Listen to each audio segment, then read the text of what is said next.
I'd like to call the Thursday, May 5th special county board meeting to order here at, well, that clock's off now. At 5:53. Apparently we get tired of me giving the wrong time.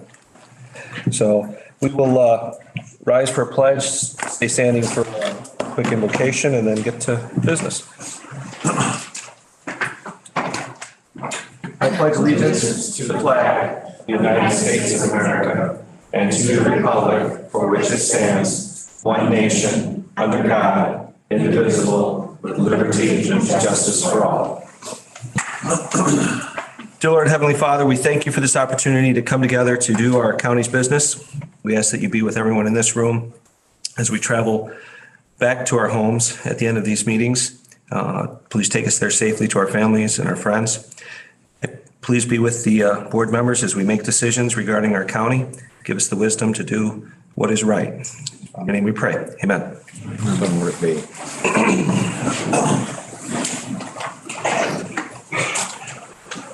As I call for roll call, Mr. Larson did text me and said that he will be unable to attend this evening. His son has a band concert, so good for him. Roll call, please. Carl Johnson. Here. Sherry Gieske. Here. Sherry Bartelt. Here. Brian Curry. Here. Freddie De La Trinidad. Here. Ray Larson is absent. Rodney Riley. Here. Bill Robertson. Here. Steve Schabacher. Here. Tom Wahlberg. Here. Dave Wilson. Here.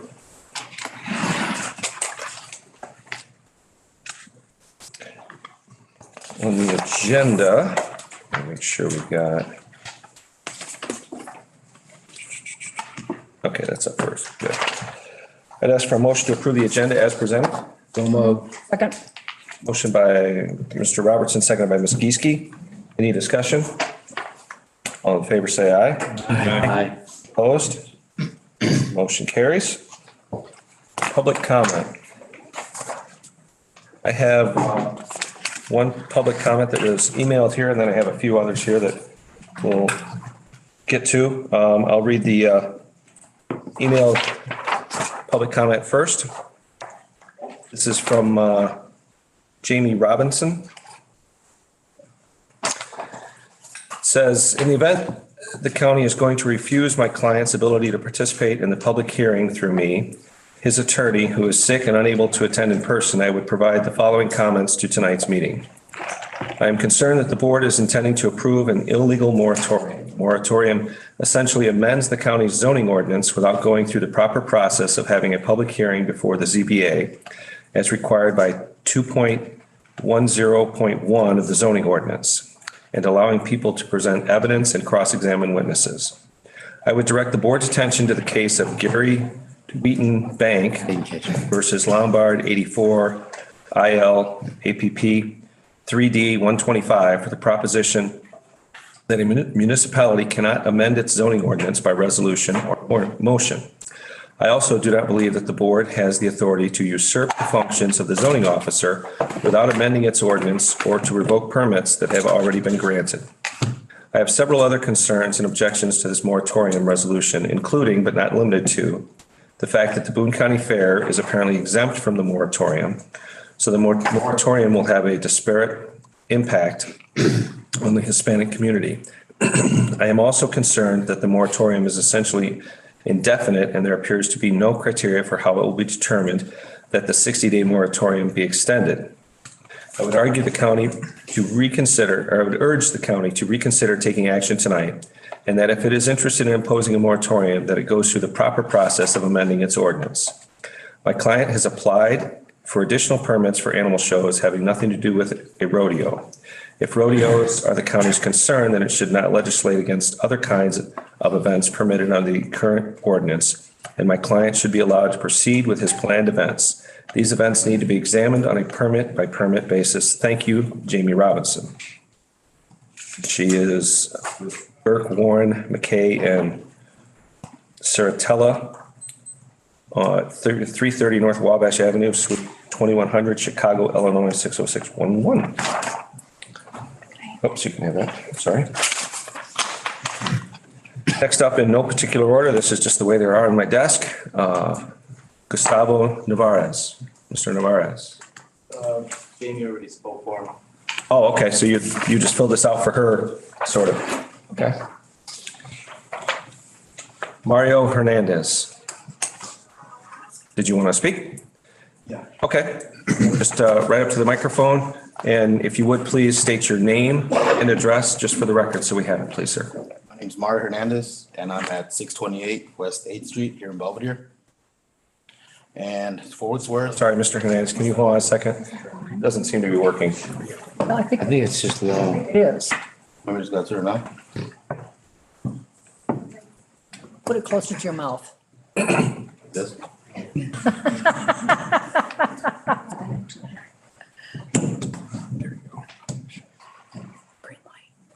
Is that better? Does that work? Okay. Yeah, that's. I'm sorry, sir. better. Mhm. Okay. All right. My name's Mario Hernandez, and I'm at 628 West 8th Street here in Belvedere. And for what it's worth, I just want to make some comments towards the moratorium that you guys are trying to propose. My father is Senator Hernandez, and he's been hosting these events for over 25 years now. Since then, he's always followed all the correct protocols to make sure that the events are safe and family friendly. We've always had security. I know in the past, we've also had the sheriff department come out and assist when needed. So I know that he follows protocols. I know all the other farms who are trying to do this are also following the correct protocols. And up to now, I haven't seen any type of issues. Another type of thing is, besides that, I own a personal business, a food truck, and I rely on a lot of these events for me to be able to maintain an income so that I can provide for myself and my family and so on. And I know I'm not the only one who's selling at these events. So by putting a moratorium on, not only are you stopping them from doing their businesses, you're also preventing a lot of other guys like myself to do business as well. So I just wanted to make that comment. Thank you, sir. Next up, I have Gracie Robles. Once again, please state your name and address for the record. Sure. My name is Gracie Robles. The address is 289 Irene Road in Kirkland. So tonight I'm talking about the resolution number 22-29 that seeks to adopt a 60-day moratorium on all rodeo permits. All of the issues in this resolution come from this PowerPoint, which all of you have received, which we've all heard over and over in the last few meetings. It's a presentation that was put together by some Garden Prairie residents. You members of the board were voted into these positions to make the best decisions on behalf of the Boone County community. Per statistics found in the Boone County website, the population of Boone County in 2019 was 53,544 residents. Hispanics made up 20.2% of those people. That's 10,816 people. If all of Garden Prairie was against rodeos, which is hard to believe that all of them would be, the population of Garden Prairie is 325, according to the same records on your website. I'm having a hard time believing that you, the board, are actually moving to amend the Boone County Code because of the opinion, not necessarily the facts of these people. You cite in this document that there have been complaints over the last 2 months. The last time the code was updated was in 2011. That means that for 10 years, there haven't been any issues. Now suddenly, because of 2 months of complaints, you want to change the code. You are not giving us that have these rodeos the opportunity to improve the process before suddenly you're going to put a moratorium in place. We have been good community members. Shouldn't we be given that opportunity? When I first heard about the moratorium, I asked about the code. How easy is it to change it? The answer I got from a few people at the county was, it is practically impossible to change the code. Practically impossible to change the code. Yet here we are today. You're going to allow a small group of people, 0.6% of the population you were voted to represent, you are going to allow them to dictate what happens in this county. You are voted to represent the best interests of all 54,000 residents, not just that 0.6%. I have been very transparent about the rodeos on our farm. In the meetings, past meetings, I've talked about the permit process. I've emailed you about them. all the things that my family and the other farms have done to make sure that we're in compliance over the last 12 years, specifically my family. I can't say the same for those. We've heard rumors that there is drone footage of all the properties that hold these rodeos. It's been distributed to the board and who knows who else. How do they get that drone footage? No one asked our permission. No one has that consent. And yet that footage is out there. Those people are not being transparent. And yet those are the people you are listening to. People that are willing to break Illinois House Bill 3906 to get what they want. Ms. Robles, are you just about done? Your time is up. In 2019, there was 10,816 Hispanics in Boone County. This is a community of hardworking people who look forward to our rodeos. They get a break from the busy world we live in. Rodeos give them a place to meet other people who look like them, who talk like them. They can listen to music that reminds them of their former home.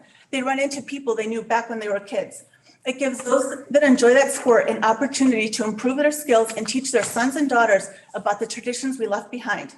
We, the Hispanic community, are all for working together with you to improve the process so that we can continue to hold the events and share our culture. We have a voice that should matter. Are you, the board, willing to listen to it? Thank you. Very much. Anyone else in the audience that would like to do public comment? Hey, I will need you to fill out one of the forms over there that are on that table. You can speak first, but then, Got a form back in the back. yeah, go ahead. You can come on up if you've got a form. We'll let this gentleman and then you can speak right after him. Scott Fowler, 9100 Route 76. I'll make this short and sweet. I think one of the biggest problems is some of these families have been in our community for years, and like she just stated, we haven't had any issues. But these promoters are starting to come from out east, coming out here, renting these grounds from some of the individuals, and they're correcting it for all the honest ones that are doing it the right way. The other question I had is, what are the fees? What's the county receiving out of this for dollar wise? And then if they're putting them on, are they fully insured and bonded in case something happened? And the last thing I'll add that's on your normal agenda tonight is animal services. I think animal services needs to be reminded they serve our community. It's not about the dollars all the time. Our rabies tags are the highest out of the 3 counties that join us. And I know someone here knows that I sent them that information. So it's just something to keep in mind. We want to have a good community. We want to make sure the animals are taken care of, but also they're there to serve. Thank you. Thank you, Mr. Fowler. If you could fill that form out and then bring it up here, that'd be appreciated. Next, I have Rick Tessman.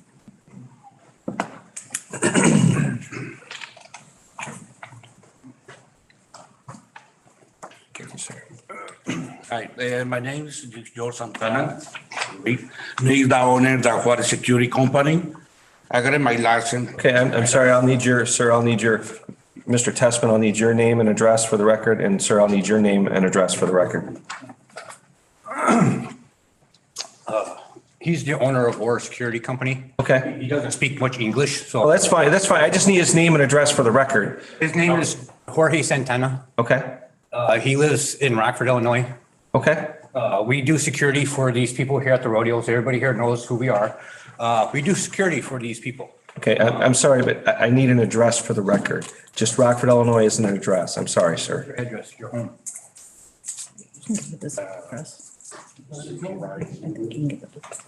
Address for your house. 516 Erin Road. Okay. Erin Road. Thank you very much. Please continue. I'm sorry.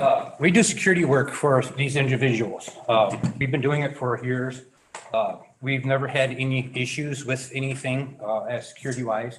Everybody's pretty mellow at these places, these events. We do have police officers that do come in and work with these individuals also. They do security for the inside, so there are police there at some of these events. Boone County is not the only place that we do these at. We do them all over Illinois.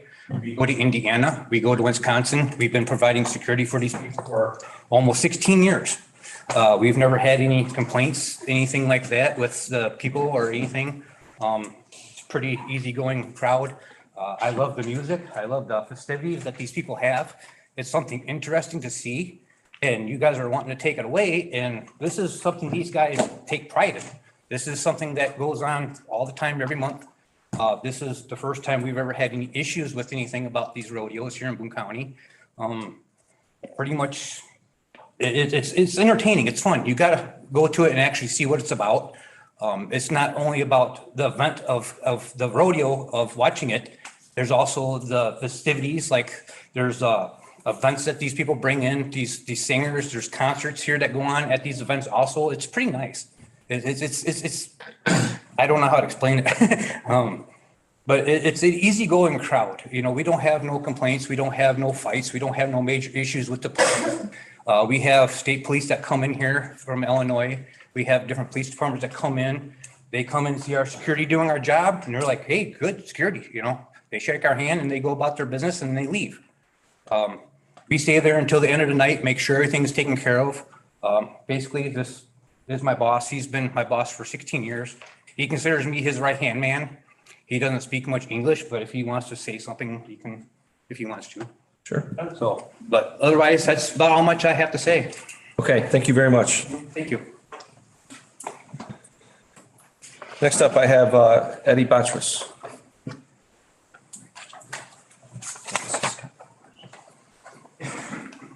Eddie Batres. I live at 221 West Park Street in Poplar Grove. Cultural diversity enrich the communities. And we are here in a situation where we don't do carefully what will enrich the communities. We tend to be isolated. We just gotta be careful how we act, how we present it, and what are we aiming to make Poplar Grove a stronger community. I have talked to so many friends that I have around Garden Prayer, and they say that they are not aware of what's going on in the area. Then I ask and I say, well, there are some people complaining. They say, we don't know who these people are. So it's just a small sector that obviously has the right to bring opinions, but they don't represent everyone in that place. I spoke with one of the realtors on the paper that I was given before directly, because for me, as a president of the Latino organization that is a non-for-profit, is a concern. And what he told me is that there is no background where he can base, it's just an opinion. And he told me the only way that he can see if the homes are going to depreciate is basically by an appraisal. But there is nothing, no study that can be done right now, because there is nothing on the table that can be compared. Lastly, we gotta be careful. I've been asking about making a bridge between communities, and I'm going to continue.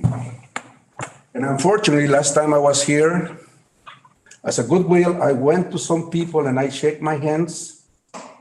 And one of them make a comment to a good friend of mine who was here, saying that he has to give his hand to that dirty Mexican. That's insane. But I tell you what, it doesn't surprise me, because I'm going to continue. I'm going to be saying that as a community, we are come together. And that gives me more strength for me to do it, because if we are not careful, we are going to divide. And it's not going to be fun for everybody.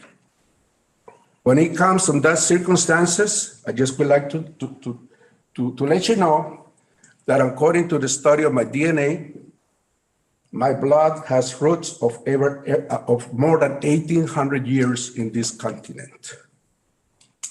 1,800 years. So we gotta be careful. Let's try to do the best for us to bring with the conscience what is good for the entire community, and not just for a specific group that one way or the other may not like the way how this color of the earth looks like. Thank you. Sure.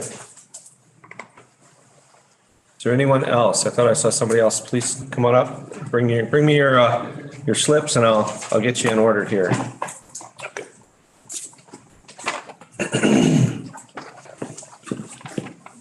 This will be the last call for any public comment. If there's anybody that wants public comment, I need to know now. Will there be anybody else? Okay, these will be the last three for public comment.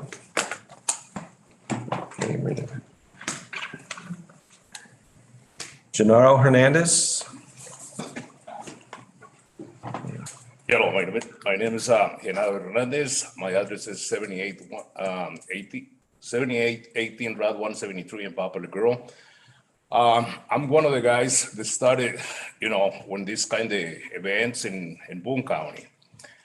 And I've been trying since day one to do everything the right way.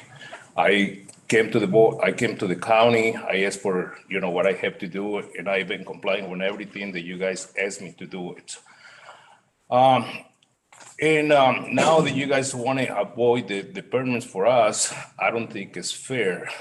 The reason I feel like it's not fair is because if it's a problem in one place or in places, if it's a problem in my place, come to me, tell me, this is the problem in your place, but not everybody else have to pay for my mistakes.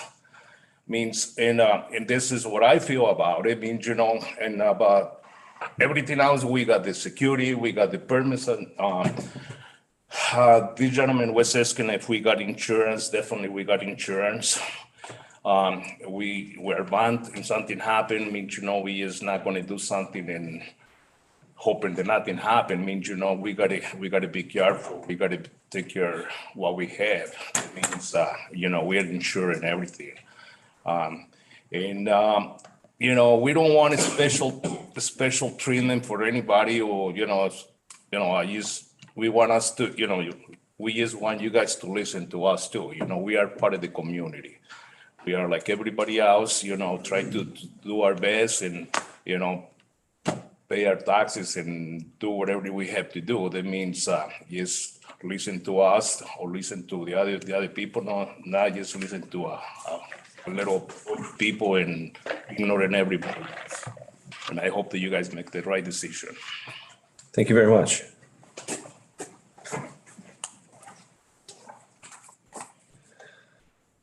Oh, I'm gonna butcher this one. I'm sorry. Maritza Morato.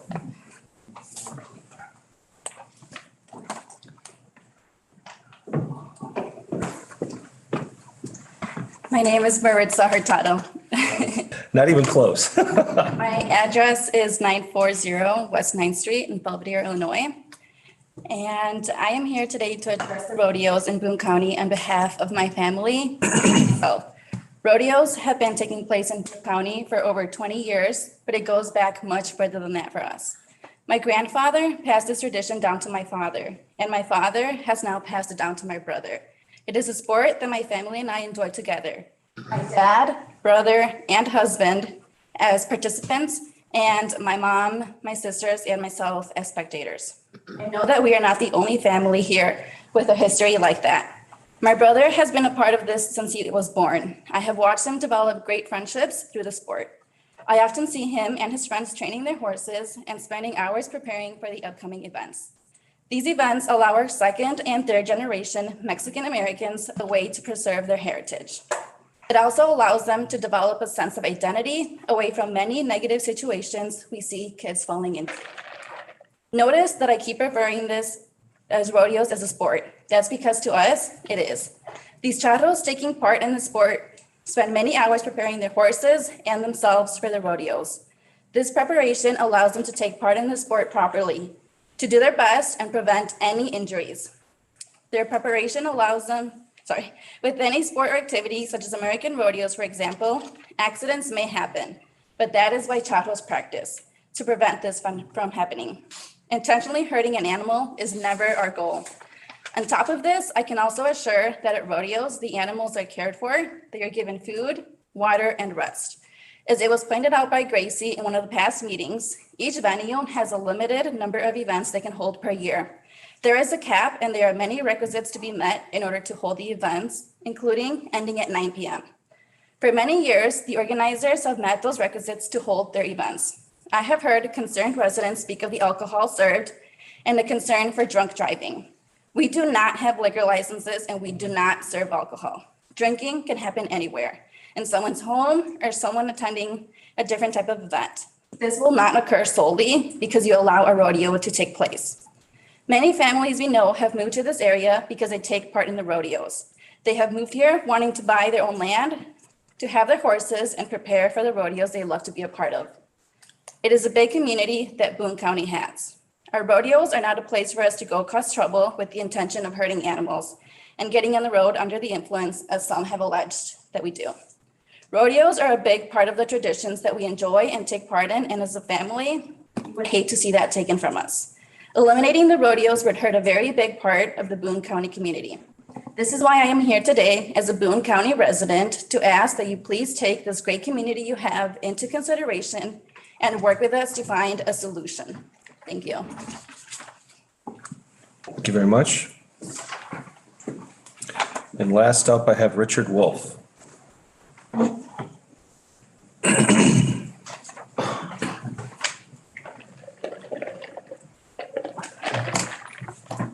I'm Richard Wolf, 9698 Spring Road, and I am a Garden Prairie resident.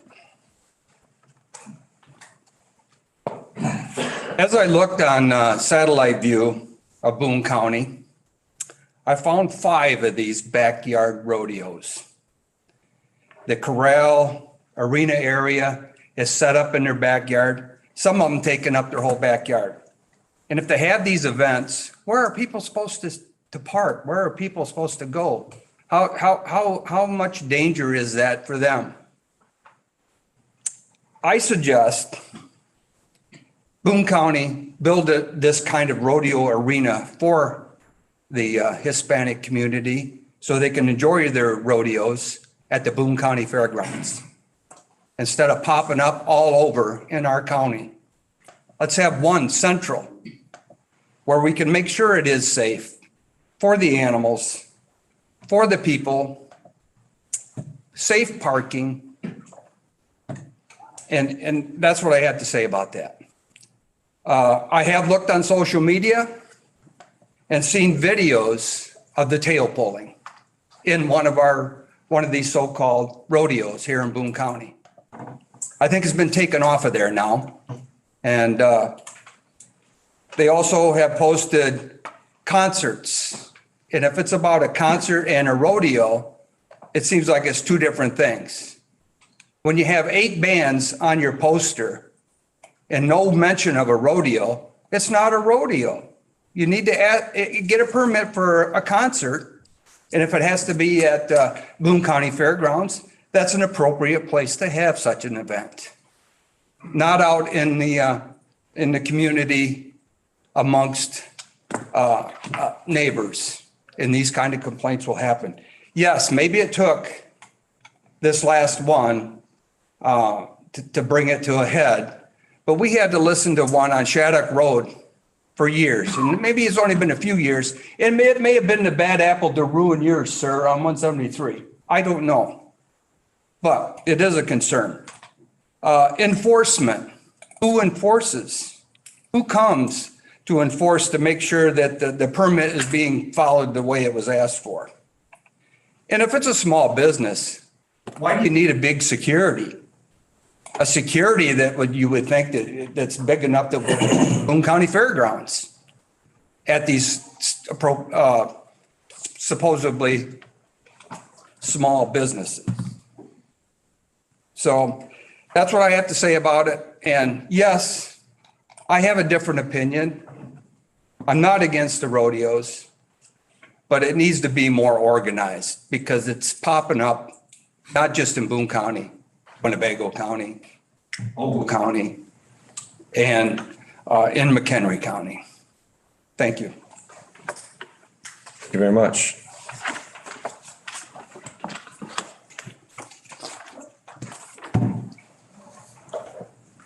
Next up, we have the opportunity to appoint a member to our board for County Board District 1. You've all gotten the email that I have selected Mueller to fill that position. I'd ask for a motion to approve that appointment. Motion. Motion by Mr. Schabacher, seconded by Ms. Geeske. Any discussion? Mr. Riley? Yeah, just real quick, Mr. Chairman. I know you and I have had many conversations about appointments. I very much appreciate the email that you sent out. It did provide a lot of good information about this gentleman. Luckily, I was able to have a conversation with him this morning on my way to work. I explained to him my reservations on this, and explained to him that I may be abstaining from this vote only because of the process, nothing to do with him as an individual. But he does seem very qualified, and he is on the ballot for this fall or this summer's election. So, all right, thank you. Any further discussion? Seeing none, all in favor say aye. Aye. Opposed? Abstaining? Yes, sir. Thank you. Abstention. Motion carries. Mr. Mueller, would you like to come up here and our clerk? She's going to meet you over there. Just so I can hear you say your oath. Okay. I'll have you, we're both going to sign both of them, but I'm going to have you actually repeat after me and raise your right hand. I, Brent Mueller, Having been appointed to the office of Boone County Board District 1 have been appointed to the office of Boone County Board Boone County Board District 1 Yes, and in and for the county of Boone and state of Illinois, in and for the county of Boone and the state of Illinois, do solemnly swear that I will support the Constitution of the United States do solemnly swear or affirm that I will support the Constitution of the United States and the Constitution of the state of Illinois, and the Constitution of the state of Illinois, that I will faithfully discharge the duties and I will faithfully discharge the duties of the office of Boone County Board District 1 of the offices of Boone County Board District 1 to the best of my ability. to the best of my ability. Congratulations.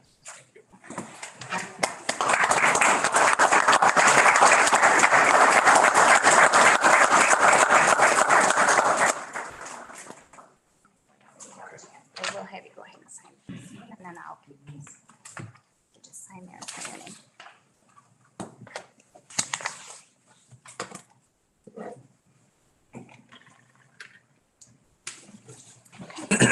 Sign that, keep this from the records, that's for yours. Do I get to sit there now? No, you, first thing I do is steer you wrong.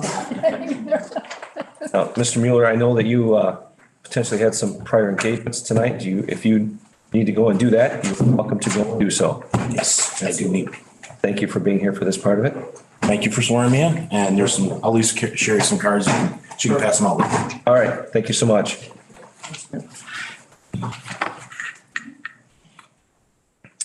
Next up, I would ask for a motion, this moratorium on animal shows. Motion by Mr. Wiltsey. Is there a second? Second. Second by Mr. Schabacher. Discussion from the board.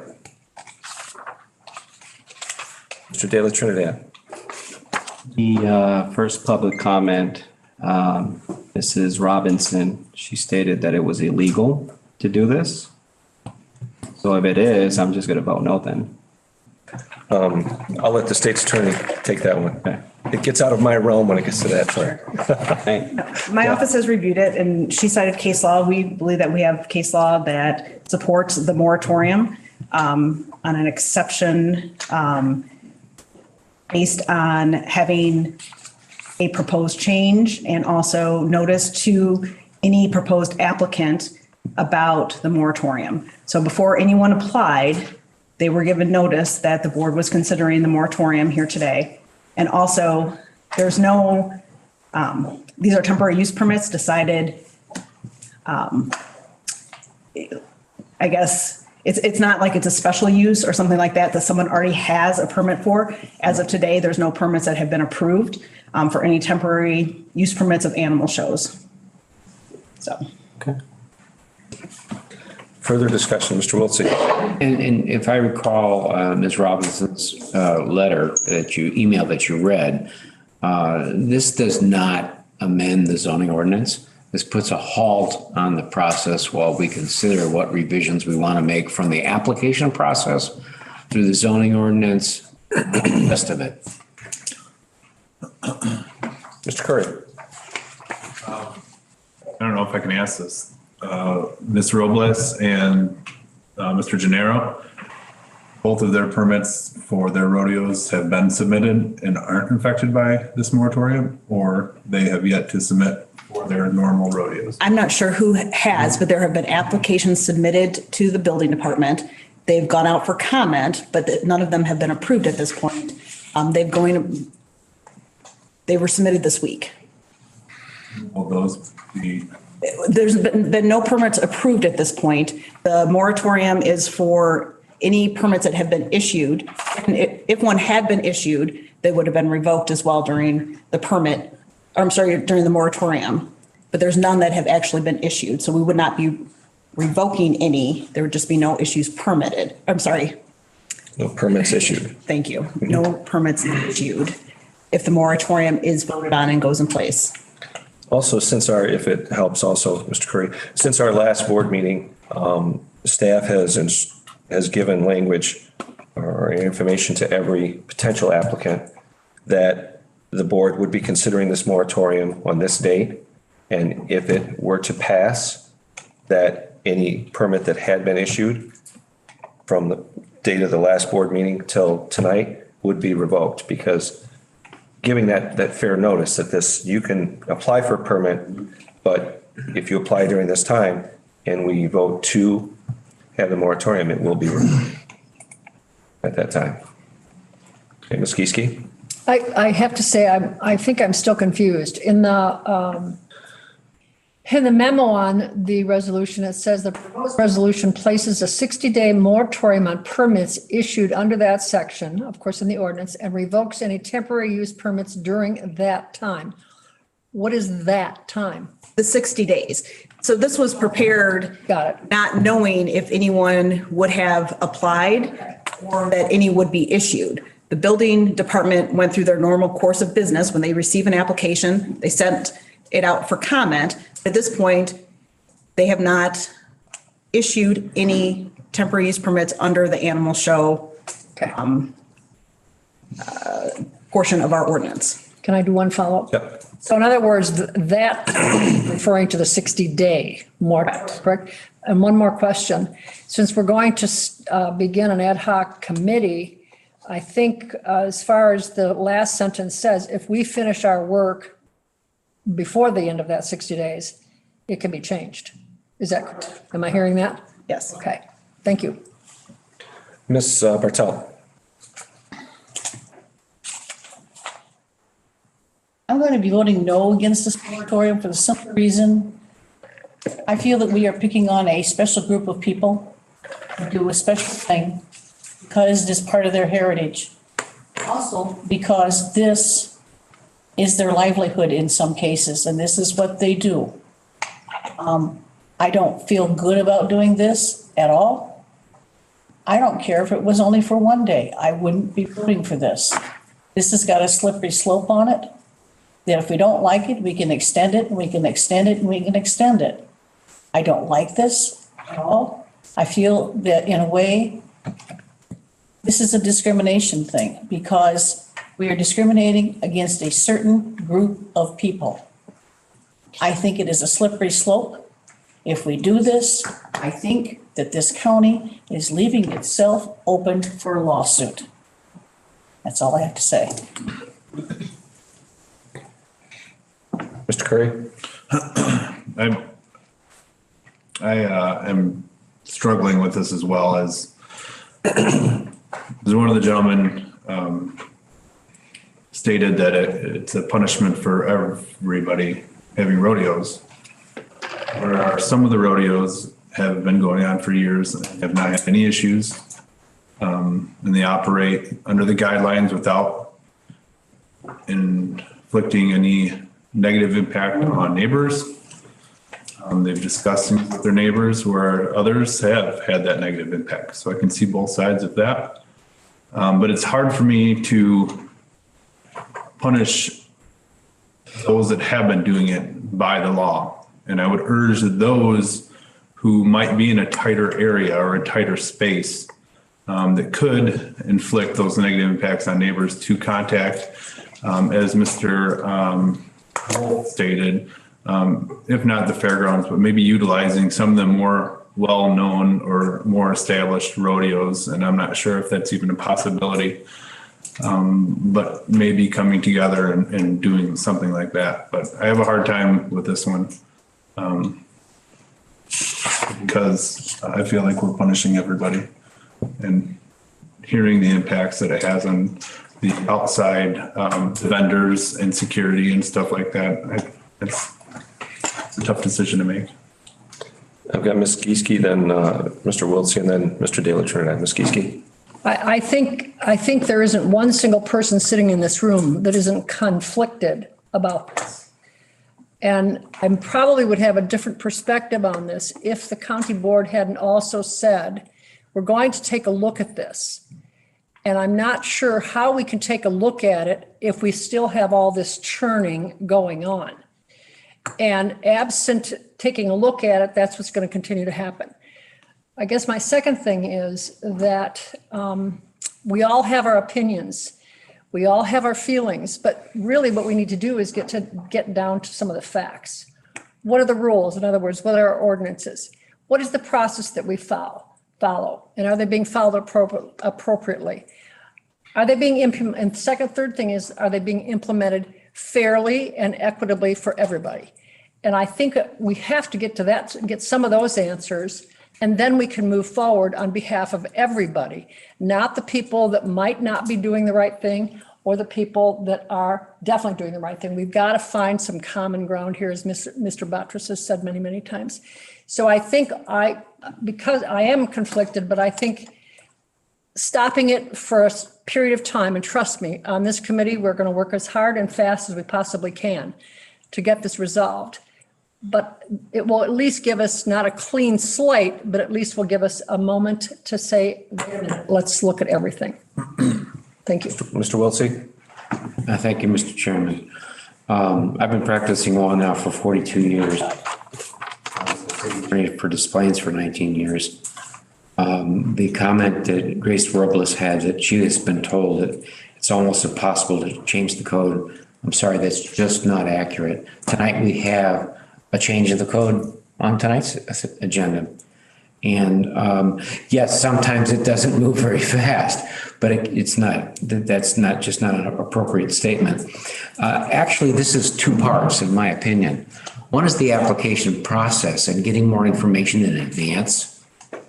And in my experience with displays for 19 years, we had the various conditions in the ordinance when it was granted, in the special use when it was granted, not to come later afterwards. And I want to see parking plans and security plans first, not later. And so I think I see this as a partial change in the application process without even changing the code. And then I see some changes in the code and clarification of the code that's necessary. I will be part of this adjunct committee. I'm willing to meet weekly or even more often. This is not a stall thing. I would like to get this done quickly, and I believe it can, and you can mark me on my word on that as you watch this proceed. And I will be voting yes. Mr. De La Trinidad.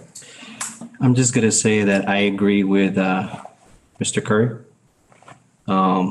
This will pretty much affect all those who have been doing it the correct way. So, and I don't think it's fair for all the families that have been, doing the process how they've been doing it for all these years. And the process has been, in my opinion, there are no issues with the process because it's worked for the past 25 years. All our department heads know this.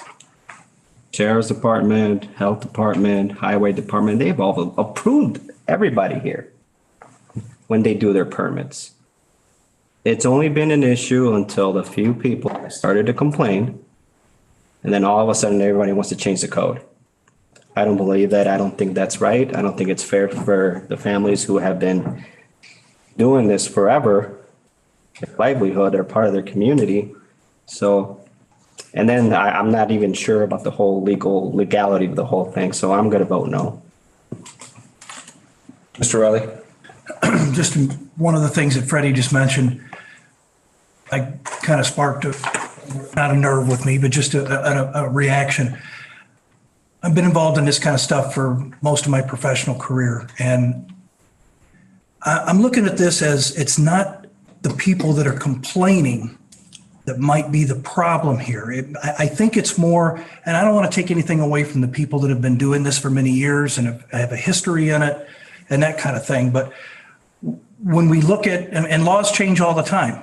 We don't have the same laws today as we had 10, 15, 25 years ago. Things change. I think what's changed here is, in my opinion, is that there's been a change in the way some of these things are done. I think somebody mentioned before, it started with a rodeo. Now we've got concerts, we've got bands playing till all hours of the morning. I don't know it's so much that's just this particular group that's complaining. I think the problem is that a different spin has been put on what's considered a rodeo and what's considered a concert or a different venue. I think that changed, and I think that's why the neighborhood has had a more negative reaction to it. I'm not putting anything against anything that anybody's done or anything that has been done in the past and has been very successful. And I don't want to get in the way of, people making, their livelihood, making money on these things. But I think the dynamic changed when the venue itself changed. That's just my opinion. I think there's a lot to this. So, Mr. Wahlberg? Yeah, I would have to agree with Mr. Riley. This is a tough one for me because I've talked with many of you, spent many hours, contemplating this. And I think these events do bring a lot of good to Boone County. It's really hard to, I guess, for lack of better words, punish the ones that have been doing it correctly, And one gave me the example in Belvedere. If we have problems with one bar, we don't close all the bars in Belvedere. We address the issue with that bar. Like Mr. Hernandez said, if the problem is with one. But I also have to agree with Ms. Gieske over there. It's really, really difficult to continue the way we are with things that need to be changed. And so this is a real struggle here to, if you're trying to solve for challenges, problem, you do have to take some time to figure that out. And that's, I kind of think where we're at tonight. And I just wanted to state that. Mr. Schubacher? Yeah, it's interesting how we work as a team. We all have our thoughts and our ideas, the folks that show up. I don't think it hurts sometimes to step back and hit the pause button. Doesn't mean that we're not going to go forward or keep it pretty much the way it is. But I think a smart move, in my opinion, sometimes is hold up where you're at, take a breath, step back, take a look at this, because it affects the community and all of us as you've seen us talk here. So in my opinion, I think we need to, like Mrs. Gieske said, and I think we need to hit the pause button, just hold up a little bit, and not that we won't be right back going at it again. I think we need to just step back and take a look at it. So thank you. Mr. Riley, you had one more comment? Mr. Riley? Curry, I'm sorry, Riley. Sorry. That's okay. I was looking over there originally. Sorry, Mr. Curry. Go ahead. I think the issue that's coming in is the location, right? Obviously, location is everything for these. If you're on top of neighbors, that's an issue. And I feel like that should be addressed. At the same time, if we wrote the ordinances that they're following right now, why are we punishing them for following the ordinances that we issued, that we created? we're proposing a 60-day moratorium for following ordinances that we wrote. It makes me feel hypocritical. I'm not saying that those ordinances should not be changed. They shouldn't be addressed, that they haven't kind of skewed. But if they're not being enforced and they haven't been followed and we wrote them, I have a hard time, legally supporting that.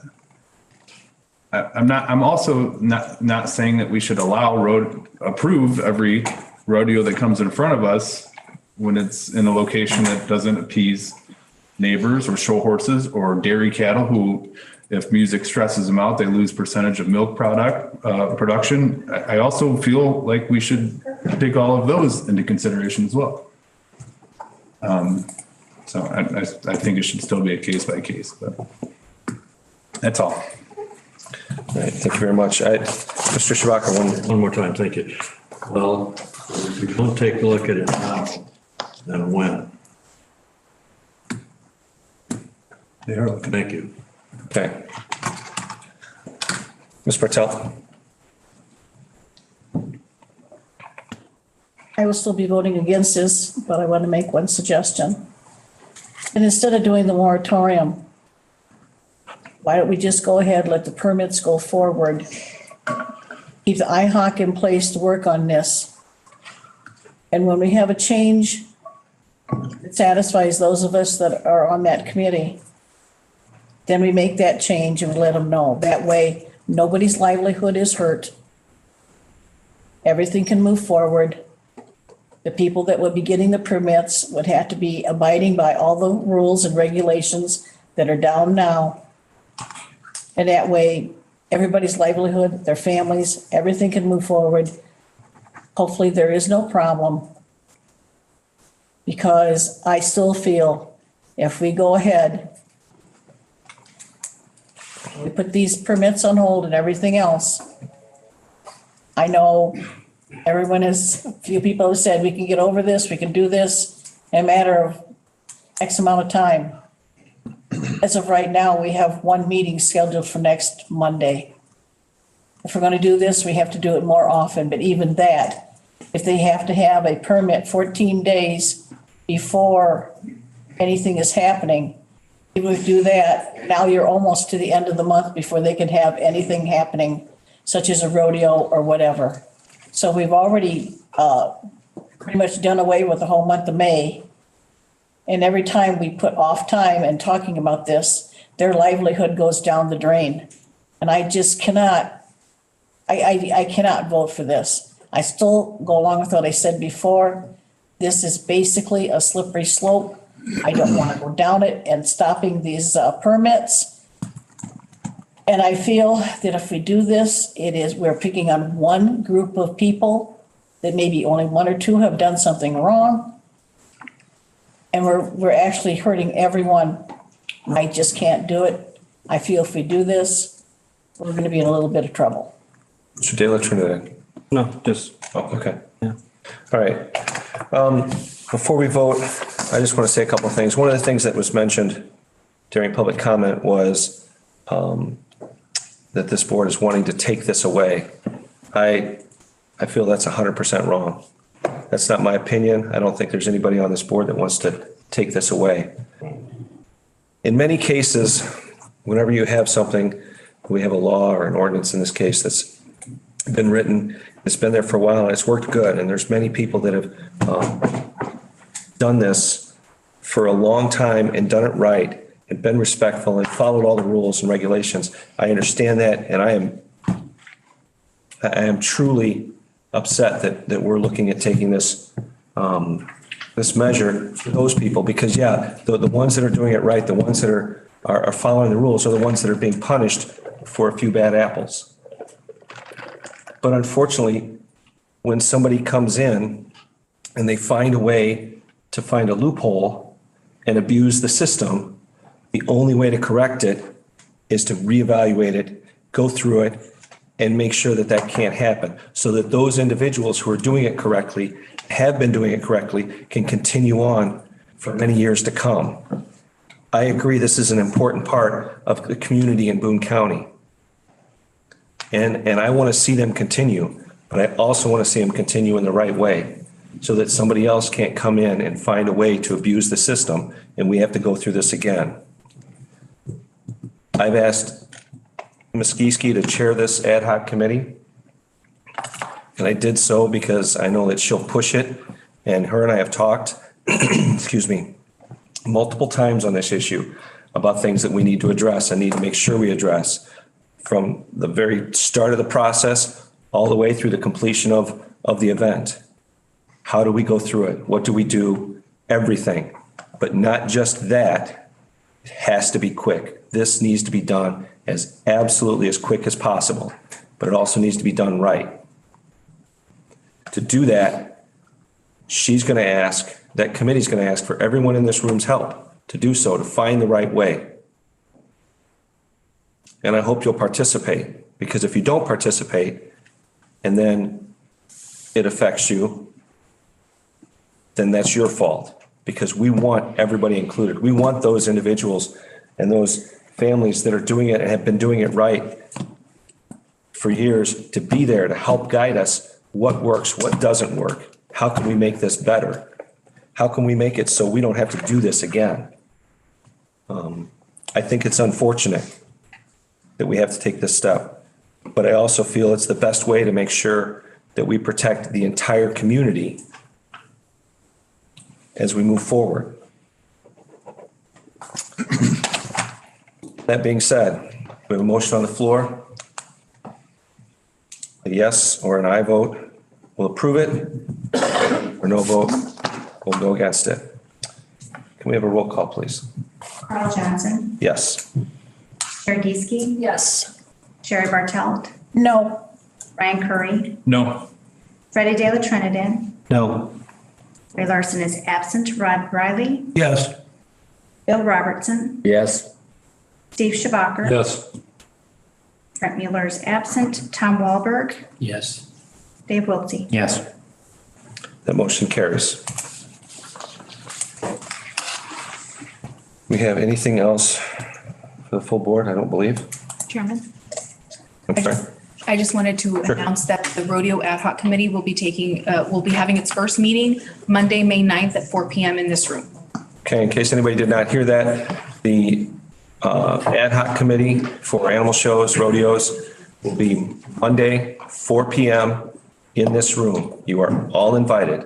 Please come, please participate. Anything further? That being said, I'll need a motion to adjourn. So moved. Motion by Mr. Wiltsey, second by Ms. Gieske. All in favor, say aye. Aye. Opposed? Motion carries. Adjourned at Take a 50.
the whole meeting administration committee to order at 7:04 PM.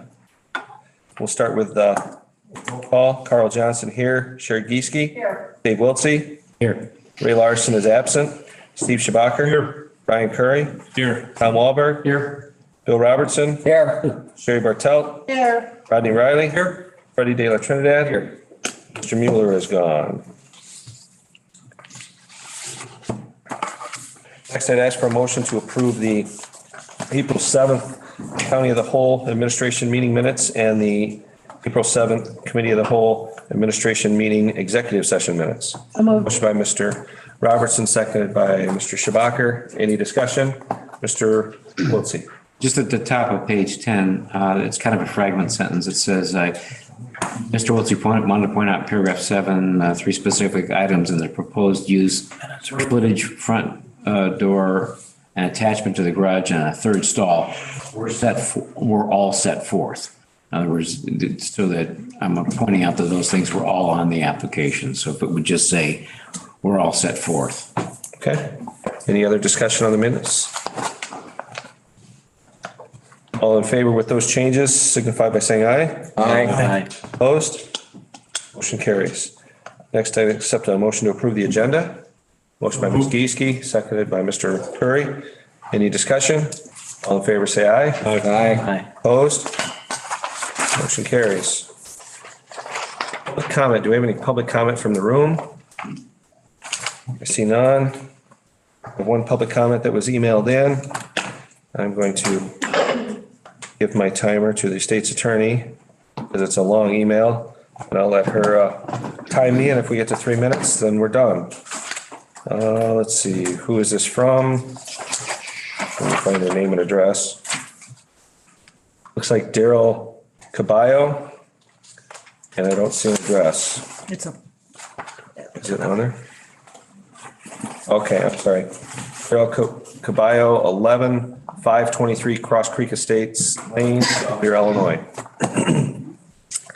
The purpose of this letter is to formally object to granting of any sort of special use permit to the proposed Van Laar's business located at 11703 Caledonia Road, Caledonia, Illinois, as requested in the case SUP-16-2022 Van Laar special use.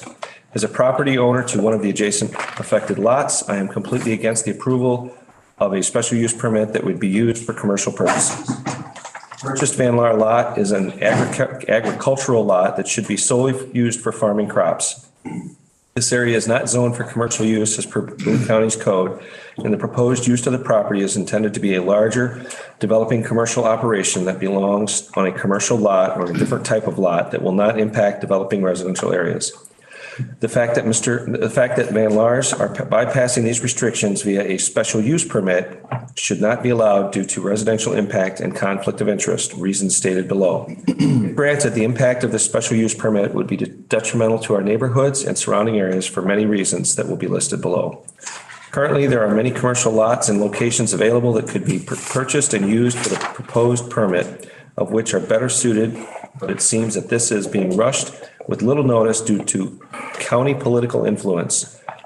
Jonathan Van Laar is a county board member, Exhibit B as of April 27th, 2022.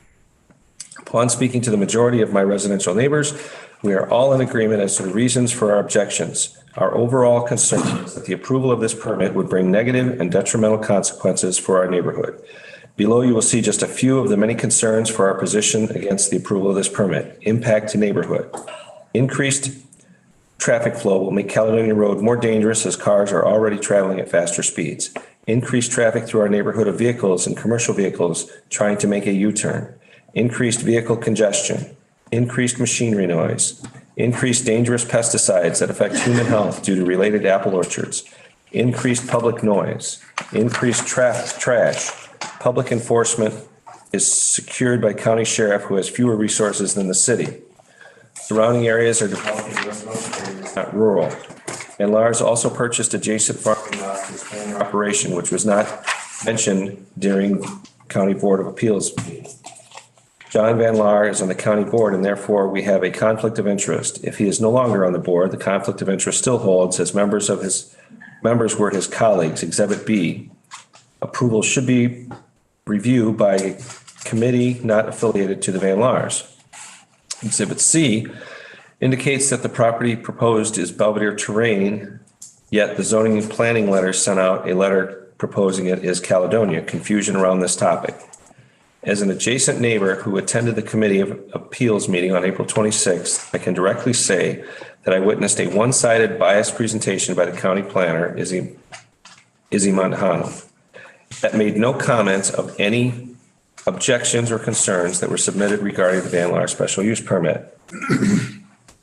I will finish this sentence because we're over. Regarding this Van Laar special permit request. We're 3.5 minutes, so I believe this was all on board docs. You can continue to read it, but that's the 3 minutes for public comment.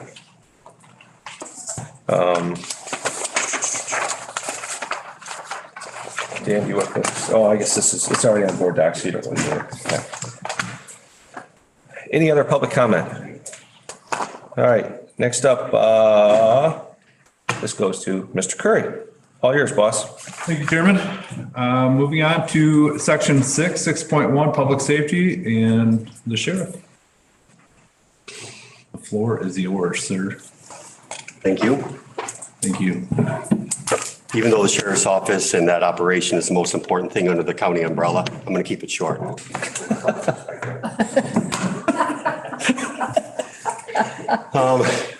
Going over, I've been kind of gloomy the last several meetings with, we're struggling with personnel and not being able to hire people in different divisions.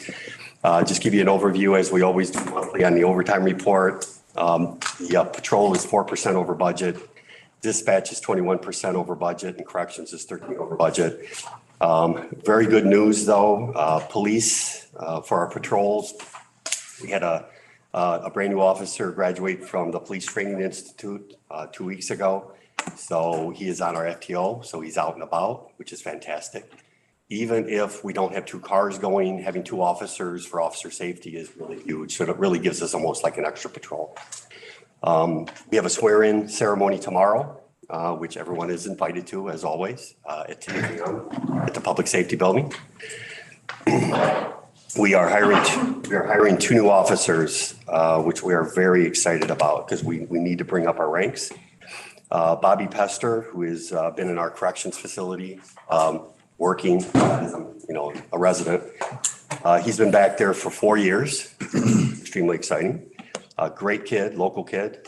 Very happy to get him on the road. And also our first lateral, as we recently passed a couple months ago, literally will save the county thousands and thousands of dollars in training. He comes from Cherry Valley Police Department with 4 years experience, real good kid. So he also gets sworn in tomorrow. So his FTO program, it'll go through a lot quicker because he has 4 years as an officer. So we will get him on the road. So, we're hoping all three of these guys will be ready to go during the summer months, which is huge for us because we're hiring back every single shift, day shift, night shift, every day, which, it's a lot easier to do. Most of our guys all of our guys have been stepping up volunteering for that. We haven't had to order in too many people. It's actually very rare, but it's a whole lot easier to do that when it's 30 degrees out. Come summer months, people don't want to work every single day. And the work definitely changes in the summer. So we're very, very excited about that. But again, everybody's welcome to attend tomorrow at 10 a.m. at the PSV for the swear-in, which we think is a pretty big deal. For those who haven't been there, the family members are there, and we give very short speeches to get everybody through. So very exciting. Dispatch center, which we were four people down. We hired one who's doing absolutely fantastic. We are currently in the process of 2 more good ones. One is also going to be a lateral with experience from suburbs. A young dispatcher who actually resides in Belvedere. So she's gonna shorten the commute and work here. So we're very excited. So that's 3 dispatchers. So again, I've been doom and gloom for several months. So it's good to hear some positive information on hiring. And one of those dispatchers is bilingual, which is outstanding. We hired 2 new records clerks. Both are bilingual, absolutely fantastic. So they've been here for 2 weeks now, doing an excellent job. And then our maintenance department, we hired a local guy here, a Guthrie. We do take care of Democrats too. We hired a Guthrie, and he is doing an outstanding job. Really good kid. So things are on the up and up. We're actually headed in the right direction. So that's very positive. This week was a National Correctional Officer Week. So if you see any of those guys or post on Facebook, corrections is a very difficult job. I always say the difference between a correctional officer and one of our residents there, they get paid. And that's the only difference. They're prisoners, for 12-hour shifts. It is a very difficult job. Next week is Police Week. So if you see officers out and about, please thank them for next week. And we will have a display at the Cherryville Mall that still goes on. So if anybody wants to go over to the mall during daylight hours, highly recommended. We're working on a mutual aid agreement with District 3 Fire. We've been in the process of looking for a backup EOC center. If anything ever happened to the PSB, such as a tornado and it wiped it out, then we would need another place to run our operations. So we've teamed up with District 3 on that. All the funds actually were paid by the 911 board. So it's not going to be necessarily tax dollars per se. It's the 911 board, which is really a perfect use for those funds. So we're very happy with that, and we appreciate District 3 stepping up for that. Kind of big news, May 1st, we are transitioning into the digital world when it comes to court cases and evidence and photos, and through thousands and thousands of dollars of thumb drives and CDs, because the city of Belvedere has body cameras. We have cameras in all our vehicles. We have cameras all over the jail. We have cameras everywhere. Every time a case goes to court, we have to, our personnel spends a lot of time collecting all those cameras and all that information and forwarding it to the court system. So in cooperation with Madam State's Attorney, we are now going to have like a Dropbox where we're done making copies and these discs, and I can't tell you the amount of hours that it's going to save, or even the discs and the thumb drives that we're not going to use. Literally, half that stuff is anyway. It's a process that we have to do, and we have to get it to the defense attorneys. Well, now everybody will be able to go to one spot and download that stuff on their own. So that's really big news for the record section, and not to mention saving literally thousands of dollars. So thank you, Tricia, for assisting us in that. Lastly, we have a lot of pending projects from the capital improvement plan or grants. The roofs of the PSB, I think that might even be on the board tonight to talk about. Finally, we're going to be able to fix that PSB roof. We're very excited about that.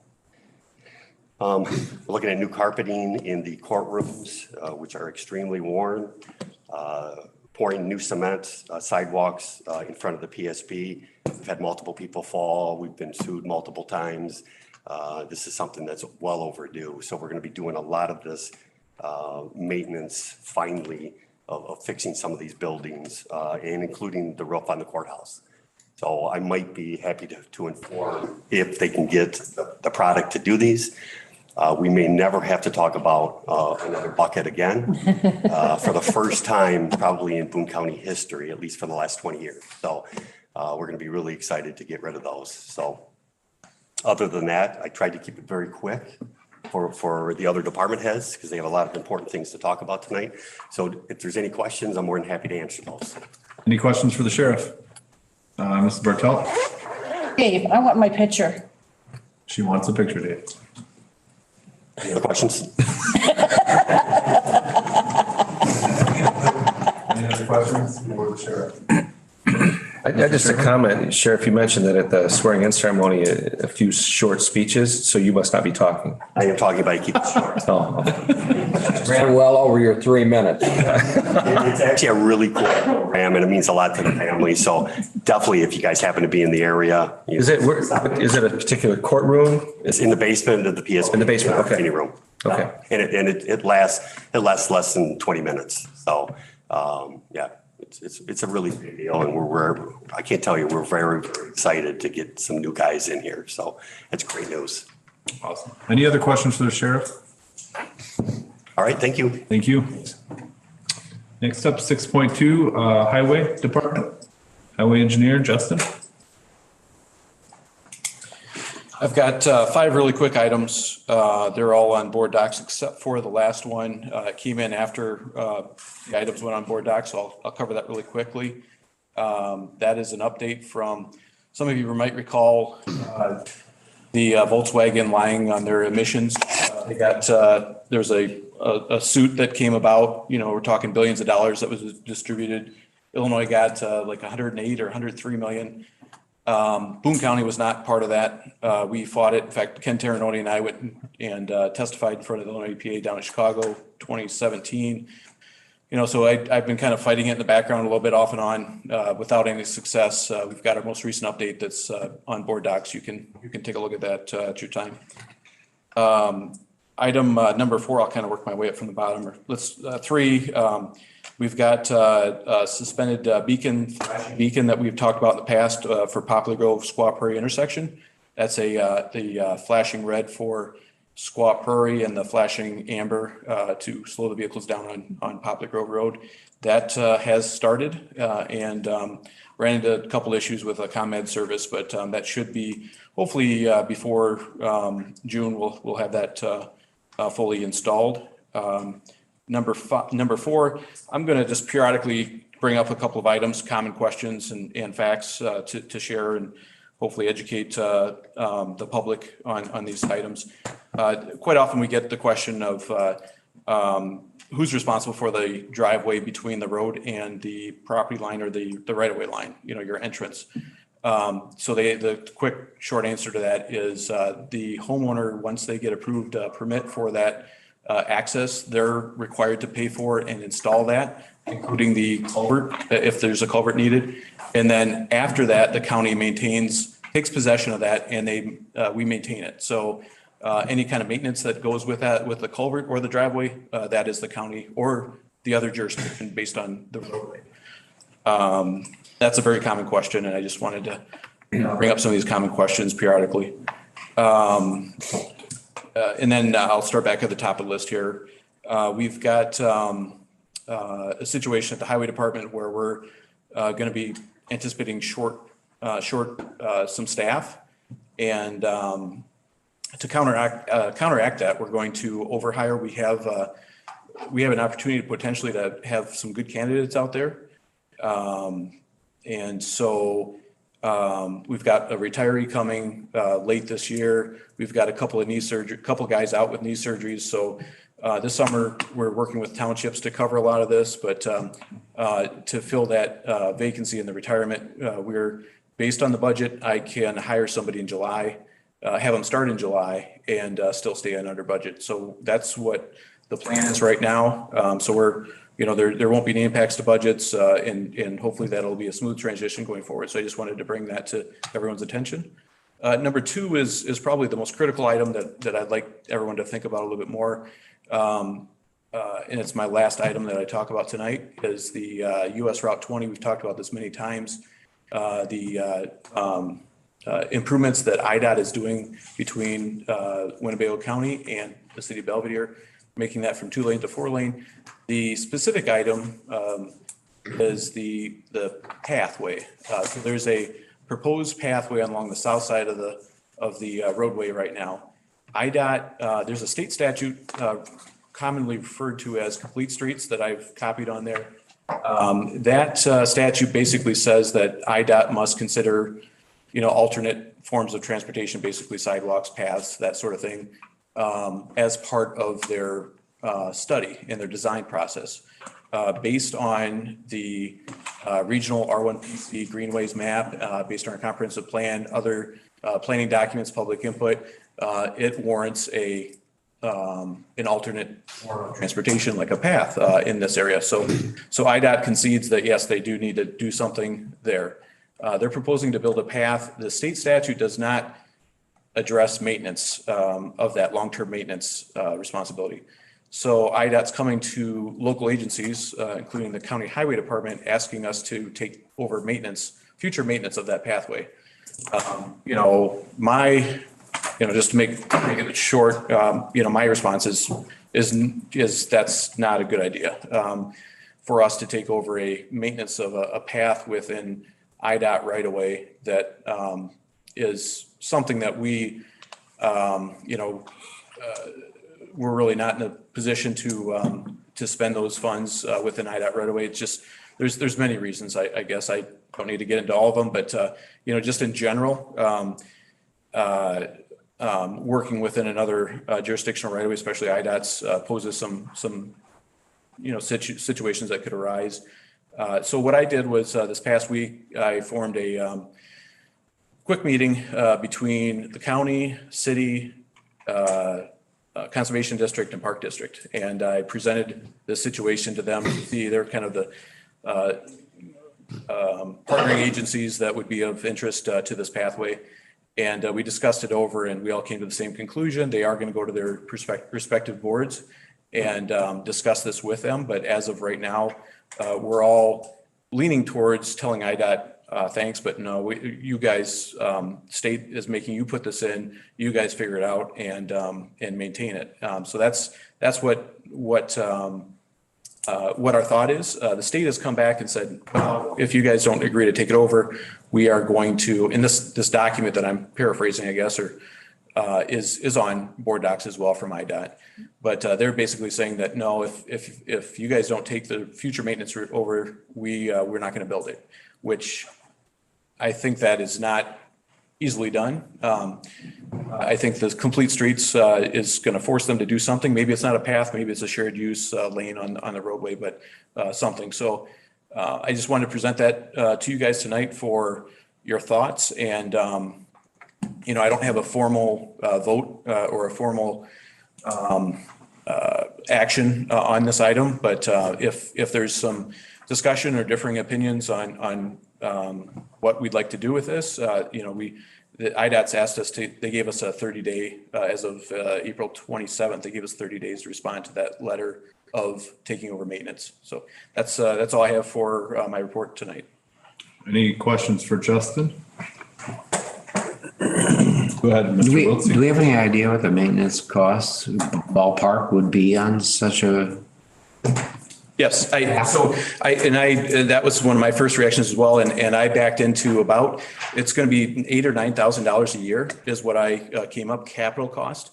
I don't know what that's basically, I took, it would take about every 20 years, you're going to have to overlay it, maybe an inch and a half. And I annualized that 20-year expense. And honestly, I'm not as concerned about that as I am just the repetitive headaches of, there's somebody left a bag of garbage out on the path, or some of the items that would damper our current maintenance responsibility of roadways. And so if I send out guys to go out there and pick up dog poop on the path, or address some of the things on the bike path that are probably not typical, that would be my bigger concern. The capital cost of $8,000 or $9,000 a year is something that we could make work, but it would be the headaches, and that's part of the reason why I called in the conservation district and the park district to see if they would potentially do a partnership. Perhaps we could cover the capital costs, they could cover operational type of situations, and they're considering that.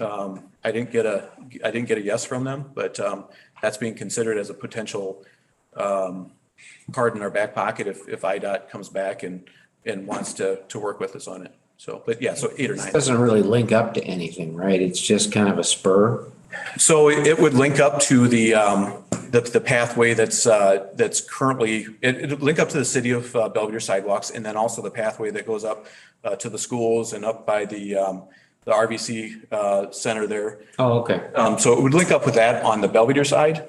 And then on the Winnebago side, it would eventually link up to, I guess there's plans when they put in the casino, Hard Rock Casino and other things along that corridor. So there's eventually it would provide a nice link between, some, Belvedere and Rockford. Eventually it would provide that link. So.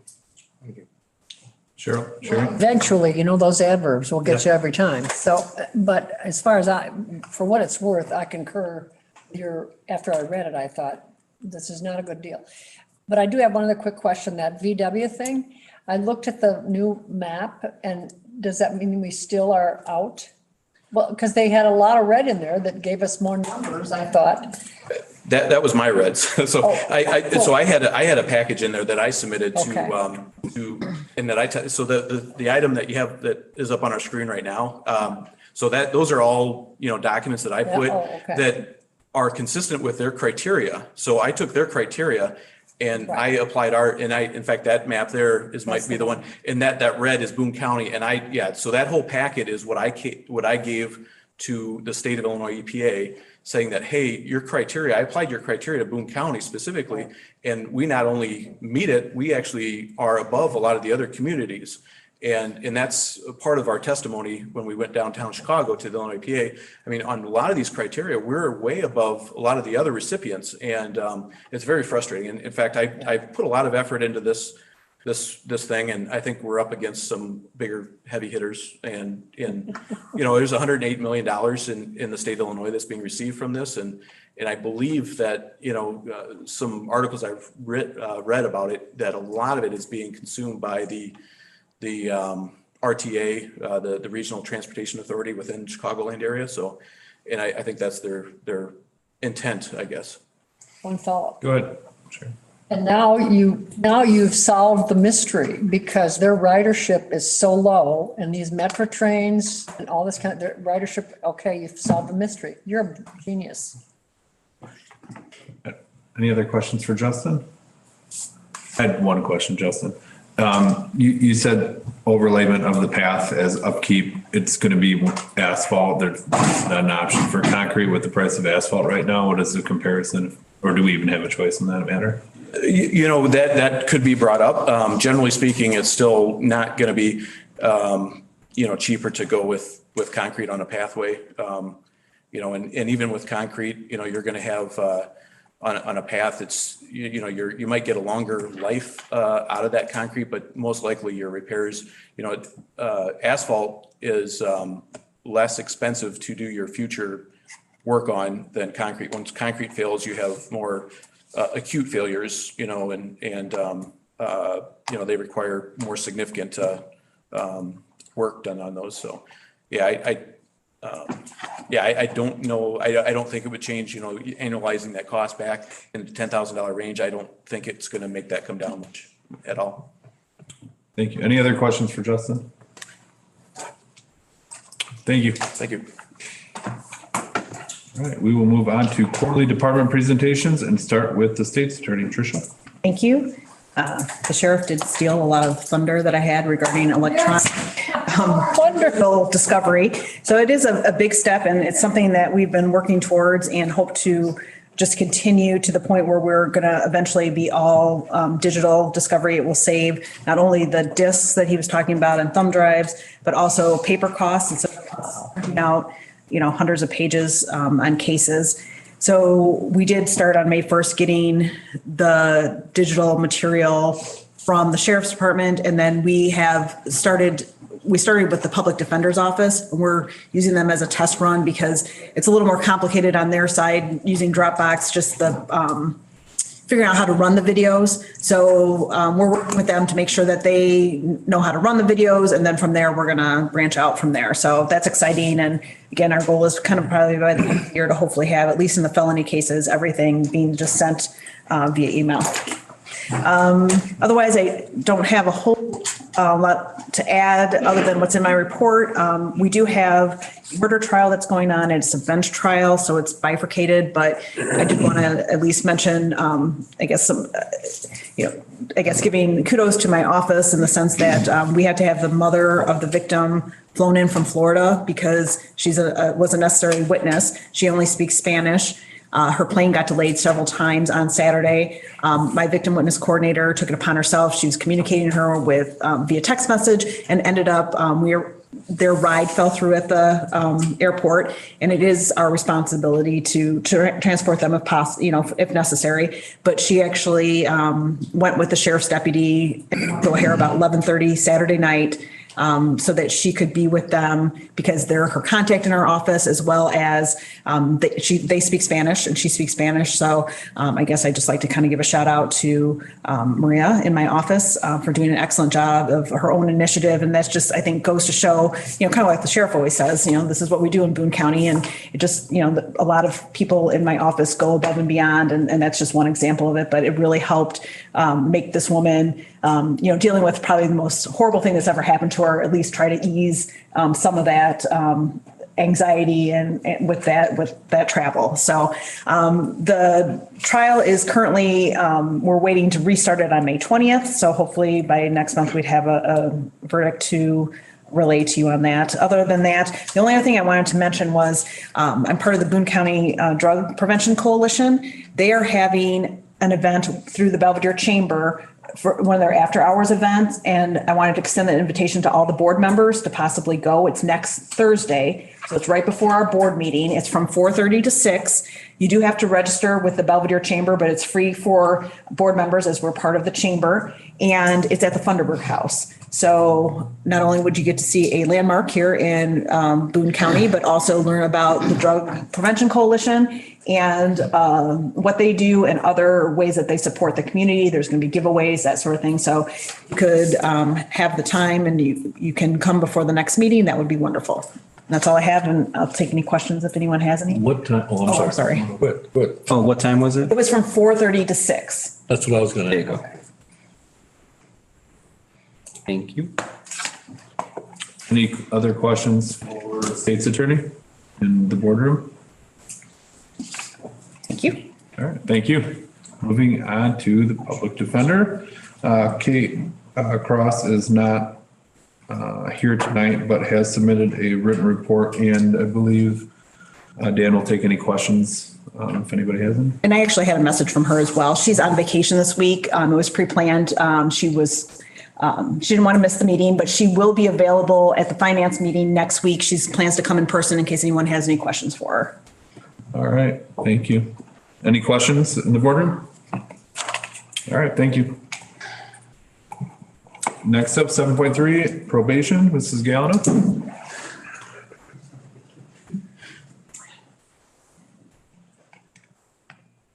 I see the sheriff's causing problems back there. Do we need to call security? Yes, Trisha.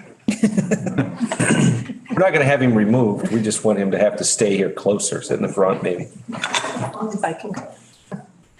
Probation is fully staffed, thank goodness. Unfortunately, we have taken our staff from other departments. Our last one was from the clerk's office, Michelle Villarreal.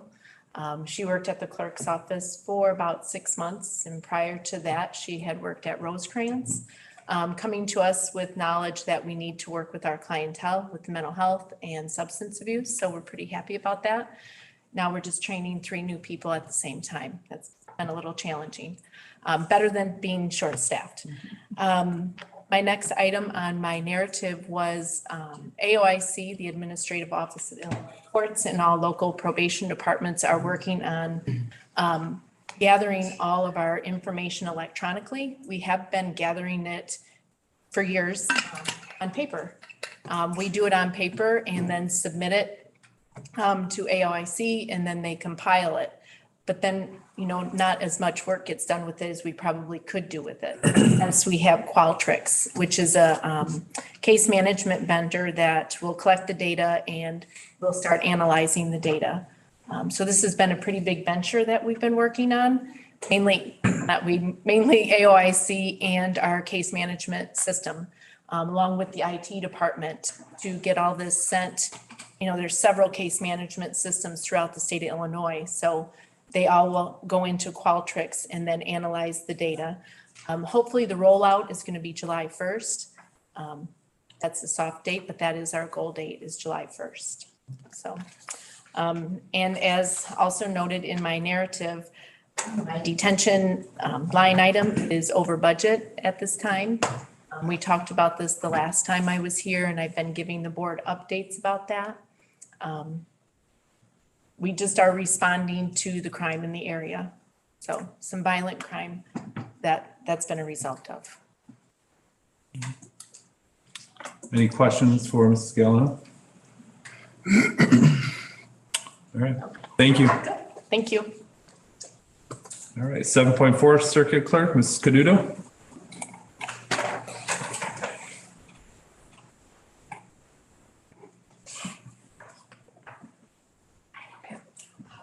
Evening. For our court updates, we continue to do our court calls. We're holding them in person, and we are offering a virtual option in case somebody does not want to come into the courthouse. We will continue to schedule our court calls in a staggered manner. So we would schedule like 5 cases every 15 minutes. That will also keep the attendance down in the courtroom, try to keep everybody healthy, reduce the numbers, and again, still offer the virtual option. From January to now, we've only had 2 jury trials. We had one March 23rd, and the other one we just had this week on May 4th. 16 jury trials have been canceled this year due to defendants either taking pleas or, like the one Tricia talked about that's going this week, a bench trial. So that has saved the county money with not having to pay jurors. Our office updates, we received a new server that was purchased through AOIC Technology Fund. It has been installed and IT is working on getting it switched over, and it should take about 4 more weeks to complete that. We currently have a contract with NIU for our internet, and the courthouse portion of that bill was $2,700 annually.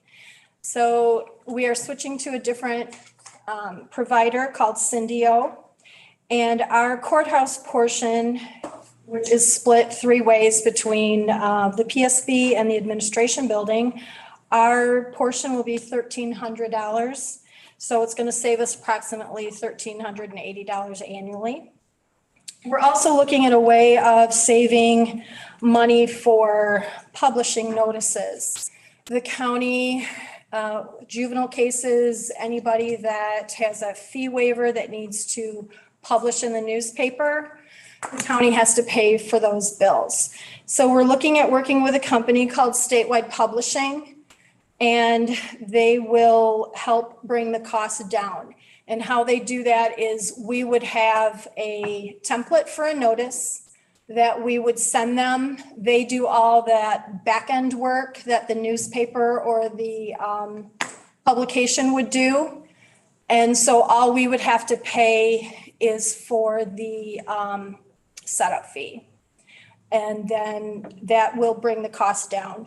Last year, we had submitted about $2,400 in bills to the county for the county to pay for publishing. So we're going to work on that and see if we can bring that cost down.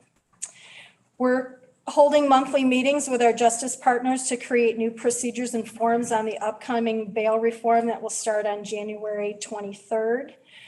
We will have to come up with new forms and procedures on how that is going to happen in the coming year.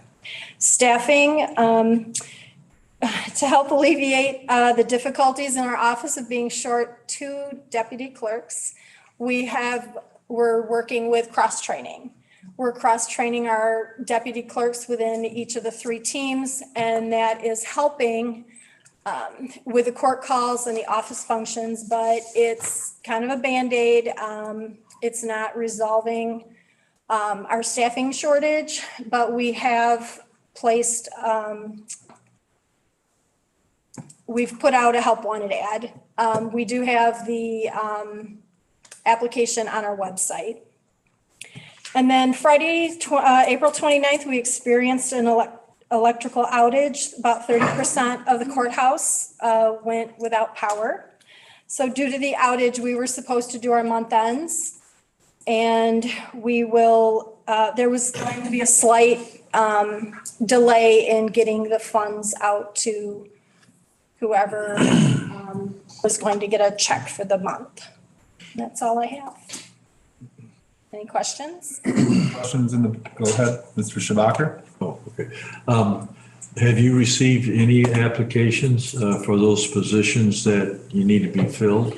We just posted it this week. We had to wait 10 days. We had to post it within our office according to our union contract. All right. So it's Just kind of waiting to see what you get. exactly. All right, thank you. Mr. Wiltsey. I just had a question and a comment. And, my recollection, unless the state statutes changed, is that publication has to be in a newspaper of general circulation within the county. How did the statute change? Are you aware, Tricia? I think Pam could, I think they're being published in the same place. It's just how they get into the newspaper. Like the back end is changing a little bit to be a little bit less expensive for us. Okay, but that is still something that meets the requirement? Yep. Yes. All right, thanks. That answers that question. And by the way, I noticed in that first quarter comparison, there was that slash that went down on it. But if you really look at it, it's up $199,000 or $497,022 over the previous year. So that's really a bounce up. It's even at 61,000 up in January and 41,000 up in December, I think. So it's good to see that that's actually coming. Those numbers are coming up. Yeah, we had, no one was able to file an eviction case last year or foreclosure. So now that moratorium has lifted, we did see an uptick in cases that have been filed for those too. So that's helped a lot. Okay, thanks. Any other questions? So that's what caused the spike in January, I guess. Any other questions in the boardroom? Nice job. All right, thank you. Thank you. Have a good evening. You as well. Thanks. Moving on to section 8, written monthly departmental reports and updates. Does anybody have anything to add there? Seeing none, we will move on to new business. And that being said, I would need a motion to approve claims with the understanding that Carl Johnson abstains from voting on all claims presented by William Charles and on all claims presented by Corin Main and on all claims submitted by the Boone County Highway Department. Bill Robertson abstains from voting on all claims presented by B. Robertson Lock Service. So moved. Roll call, right? We have a motion you had the motion in a second. Okay. Motion made by Sherry Gieske and seconded by Steve Schabacker. Any discussion? No. Okay. Carl Johnson, yes. Sherry Gieske. Yes. Dave Wiltsey. Yes. Steve Schabacker. Yes. Brian Curry. Yes. Tom Wahlberg. Yes. Bill Robertson. Yes. Jerry Bartel. Yes. Rodney Riley. Yes. Woody De La Trinidad. Yes. Motion carries.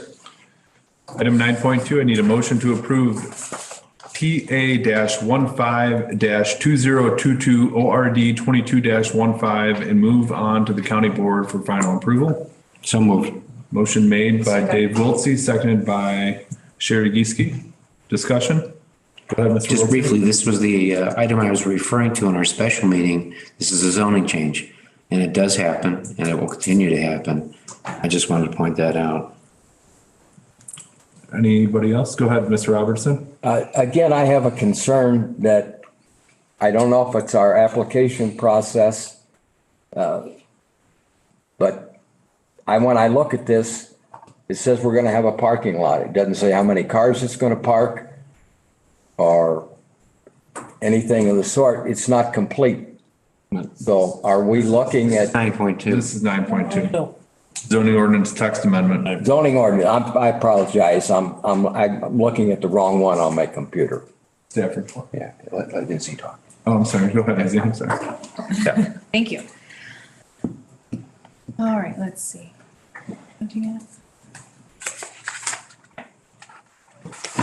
Is that USB in it? You gotta plug that in. Sorry. I thought maybe you were just shooting a laser at me. Oh, man. All right. I got the cart before the horse. A lot of times they aren't here to. Okay, this is a text amendment to the zoning ordinance of Boone County. So the Boone County zoning ordinance considers currently a seasonal tourist attraction with a special use in A1 Agricultural Preservation District and A2 Agricultural Residential District. The use is defined in our ordinance as agricultural in nature, but only for a season. So we were getting some requests for maybe not having it just be for a season, but longer. Therefore, we thought the ordinance could use a use like this, agricultural in nature, but for year-long if needed or if wanted. The Boone County Comprehensive Plan considers agritourism as part of agricultural districts, as well as a goal to leverage the county's agricultural strength for economic development. So what we're going to be proposing is agricultural limited and intensive, which you will see in the next slide, which are a subcategory of the seasonal tourist attraction. It is being added with even more conditions and regulations that must be met or clarifications of what the use is in Chapter 4, Section 4.21. So the first thing that we want to amend is the definition sections in order to add the agritourism definition, which will be an establishment of activities compatible with agriculture or on an existing agricultural or farm operation for the purpose of attracting the public for the enjoyment, education, or active participation in sales and involvement in the activities of the agricultural or farm operations. Duration of the use can be year-long. So the proposed languages are divided into two for the specific agritourism uses. So one is limited, and this would be a smaller agritourism use, 5 acres. This section regulates well and septic, food, any parking, any, and it defines further some agricultural attractions. 4.21.3, agritourism intensive is going to be for the larger parcels. We have that as a minimum of 20. Also regulating well and septic, food, parking, buildings. It defines further some of those other attractions, but it also has the condition that it cannot disturb other agricultural or farm activities in the surrounding area. So some differences. Our table of permitted uses will also be updated. That's 3.16.1. Like seasonal tourist attraction, it would also require a special use permit in A1 and A2. We also wanted to add clarifying conditions so that if somebody is interested in the seasonal tourist attraction, they also know that agritourism may be available to them. And of course, we reference the new sections that are going to be related to the agritourism uses. The last amendment that we're going to be asking for the zoning ordinance is in the variation sections. This is a topic that was discussed in our lot of record ad hoc, so it's just kind of left over from that still.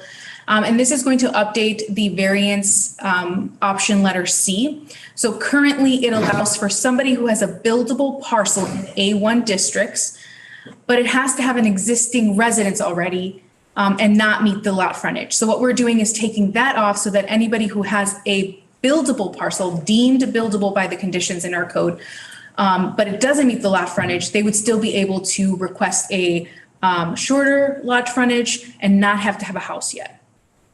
So that's the change for that. So those are the initial amendments and sections of the code that we were going to amend. And I want to talk just a little bit about how the zoning board went. So during the public hearing, there were concerns about this ordinance, that there wasn't enough time to review the changes. Some of the public wanted to ensure that it didn't need any other changes. The zoning board did have a discussion about the ordinance that requires a special use, actually. So they concluded that it could still require additional conditions, case by case or site by site. The Zoning Board of Appeals voted to approve TA 15-2022 4-0.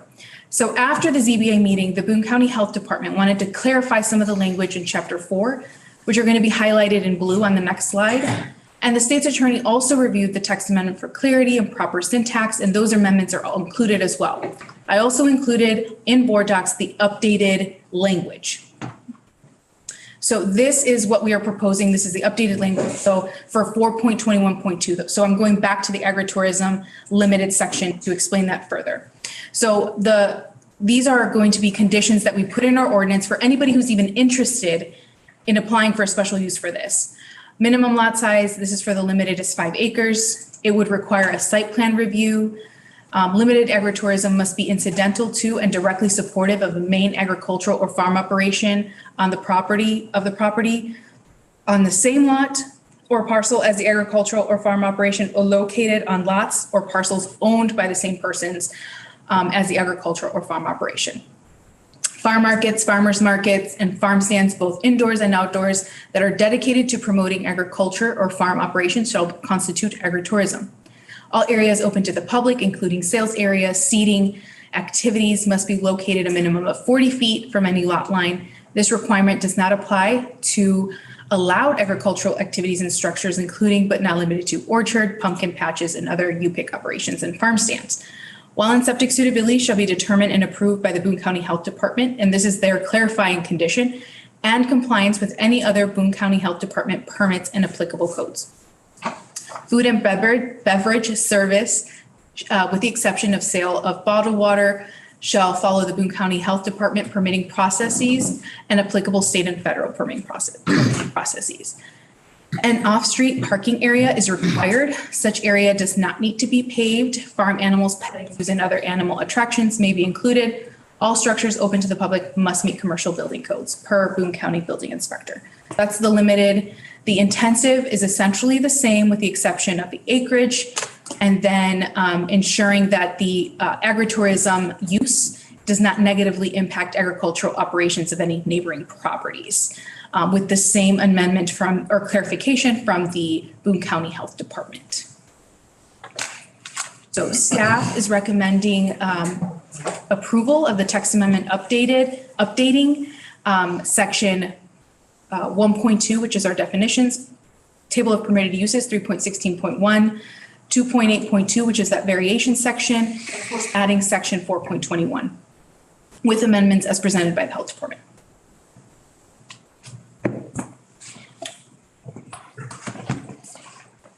All right, any other questions in the board? Mr. Schabacher? Yeah, I heard you mention about the 40-foot lot line setback. Now, is that just the sides and the rear, not the front? That's right. So Front's normally 75. that's right. Okay. And this aligns with our A1 standards, and that's why we put it in there. Thank you. Mr. Wiltsey? Yeah, if you get into the next couple of special uses and you look at this agritourism, I don't see why we don't put in here something to the effect of no sales of alcohol for consumption on premises will be allowed. So if somebody wanted to do a cider or they grew grapes or they wanted to do a wine, they could bottle and sell it, but it not be designed for having consumption of alcohol on premises. I think that will go a long way for the concerns that are expressed in the next couple of special uses where their letters were to people are questioning this. So that's one thing I think we should have. Second, the site plan review. I want site plan reviews. My opinion, and one of the things I'm going to be looking for on this committee that we're going to be working on is the site plan be more detailed. I'm more used to seeing something that says subject premises, so you can really tell what's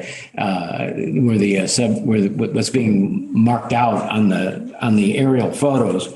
But also in G, foods and beverages, that's another place we could address the alcohol issue. And then J in this on parking, an off-street parking area is required. Such area does not need to be paved. I really want to see it where we're starting to get site plans where it isn't just like 150 by 150 as we had at our last meeting, but it has a plat that shows how many handicapped and how many parking places.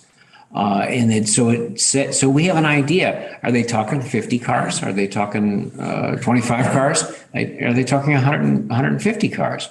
And that gives us an idea of the scope of what the person is planning, and we're not guessing. And I'd like to see that coming to the board, coming to staff, and coming to the board and coming to the ZBA in advance so that they know that kind of information. And so I would like to see these.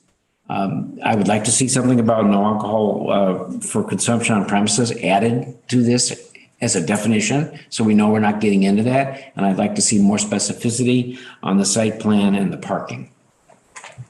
All right, thank you, Mr. Wiltsey. Mr. Chairman? Izzy, correct me if I'm wrong, if we were to put in a no alcohol consumption or things like that, that would directly affect the wineries that we have in Boone County, because those fall under the agritourism umbrella. Yeah, any future, So anybody who wanted to do another winery or things like that, I don't think there's a necessity to put that on. Alcohol is regulated by liquor license permits, and those that aren't available and can be reviewed as they come up. So I think that covers its own. As far as you mentioned, how many handicap parking spaces and things like that, those are all regulated by building codes. So if they have so many parking spaces or so big of an area, they have to have so many handicap spaces. That's building codes. And when they get their permit, they're told how many that is. So things like that. I don't know that we have to regulate things that get super detailed. The more information we have, obviously, the better it is for the applicant and the better opportunity the applicant has to get a favorable opinion from us. But I don't think we need to put all that into this. Chairman? Go ahead, Izzy. So to speak to Mr. Johnson's point, currently section 2.5.1 outlined the site plan requirements, and these site plans that you've been seeing meet those requirements. So if there is a desire from the county board to see more detail, then we may need to change procedure, but I would ask that you not look upon these applications wanting those conditions when they've met our current ordinance. Mr. Wiltsey. I just am telling you that from my perspective as a member of this board, I'm only one of 12 votes. I want to see more specificity on this up front. And I don't think that by saying in J that we want to see a parking plan that's laid out with the number of spaces and the number of parking handicap spaces is burdensome on the person. They're going to have to put it together anyway. And I think it's coming to us too loose. We can't tell how big of an operation this is. With respect to the wineries issue, we currently allow wineries, so I assume we're doing it under a different section of the code.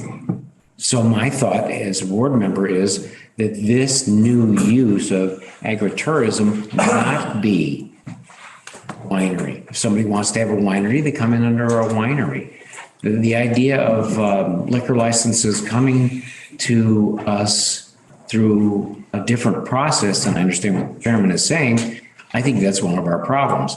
In the municipalities that I've dealt with, and I've dealt with Hanover Park and Elk Grove, not just Des Plaines, you number the number of liquor licenses you're getting, and you're very specific about how they're applied for. And generally speaking, the legislative body, i.e. the city council or the county board, passes on those applications. Now, sometimes you can have a special use, an occasional license, for example. Des Plaines said we're a church or a fraternal organization that's not selling out of a lodge would have 6 or 8 times a year they would be able to have a Summerfest or an Oktoberfest or something like that, and they would have a liquor license and they could do that, and it wasn't quite so regulated in terms of when or how or why, but it was a designated license. My opinion of what I've seen in the 2 years I've been on this board, our liquor license thing is too loosely looked at, and that I would like to see that tightened up. Chairman, for just clarification purposes, so our wineries come under, the last 2 that I've seen, under the seasonal tourist attraction, which again is and we are proposing a subcategory to that would be year long. So just for clarity, it's not a specific use in our board. Any other questions or comments in the boardroom? I can just say just briefly about the liquor code. We're actually in the process of drafting, amending the code as to that as well. I've been slowly working on it. We've been sidetracked by other projects, but so that obviously can be something that I can share with you and you can certainly put forth your input on, tightening that up. But we were just out of step with the state liquor code based on some amendments that happened at the state level. Any other questions or comments? Seeing none, all those in favor say aye. Aye. All opposed, same sign. No. Carries. Moving on to item 9.3, need a motion to approve SUP-16-2022 ORD 22-16. So moved. To move on to the county board for final approval. Motion was made by Mr. Wahlberg, seconded by Ms. Geeske. Discussion? Izzy, would you like to? All right, this site is located west of Caledonia Road and south of Fourth Road in Belvedere Township, approximately 70 acres. Currently, it is an agricultural use. There are some crops on the property and it is zoned A1 agricultural preservation. The applicant is seeking a special use permit for an agritourism use. So if the text amendment goes through, this would fall under that category, and this is for intensive use. They are proposing a farmers market selling farmer-grown products, baked goods, and other similar products. They would have an orchard, which is permitted under the ordinance for this zoning district and other UPIC activities.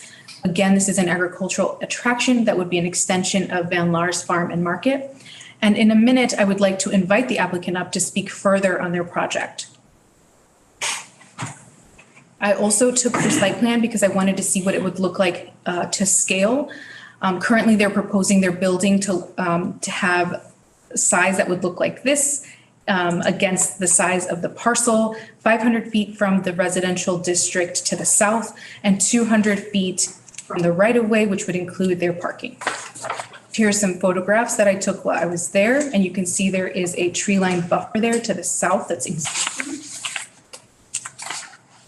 When I looked at the surrounding areas, there was a cluster of residential surrounded by agricultural fields, as well as some institutional and business uses to the east and the west. With the text amendment, the use would require a special use permit. There were other agencies that reviewed this project, including building and zoning and the county highway. Commercial building codes would apply, any permits and conditions, as well as conditions from the county highway that you will see here. The Planning Commission took a look at the comprehensive plan. The future intended use is agriculture. And you've heard me say this a lot of times, but agriculture is intended for a variety of ag uses, agritourism, and limited residential. It would not be in conflict with the future land use as it would be an extension of the existing use. So with the approval of the text amendment, it would also align, as I mentioned before, with the comprehensive plan. Comprehensive goals and objectives that could be met with this project were strengthening existing business community, investment, objective C, promote small business ventures, and objective D, leveraging the county's agricultural strength for business development. Boone County Planning Commission voted in favor 3-0. The Zoning Board of Appeals looked at the findings of fact that I presented. And I found that proposed use would bring a unique agricultural related use to the county. There are no indoor farmers market in the area. The proposed use is not anticipated to have negative effects as conditions are in place to mitigate some of those concerns. Caledonia Road is anticipated to handle the new traffic. Safety concerns, health concerns are regulated by other departments such as the health department and the sheriff. The proposed use is not anticipated to have negative effects on surrounding development, as again, we have placed setbacks. There's buffers from any residential zone district, hours of operations that will be set, designated parking areas, all within the site. It is required to conform to applicable regulations. A set of proposed conditions has been recommended, and you will see shortly. The proposed use would be subject to review by appropriate departments. This will require, again, a permitting process, additional review by building and zoning, highway, and planning. The proposed use has potential benefits that include food diversity, leveraging agricultural uses for economic development, and of course, investment.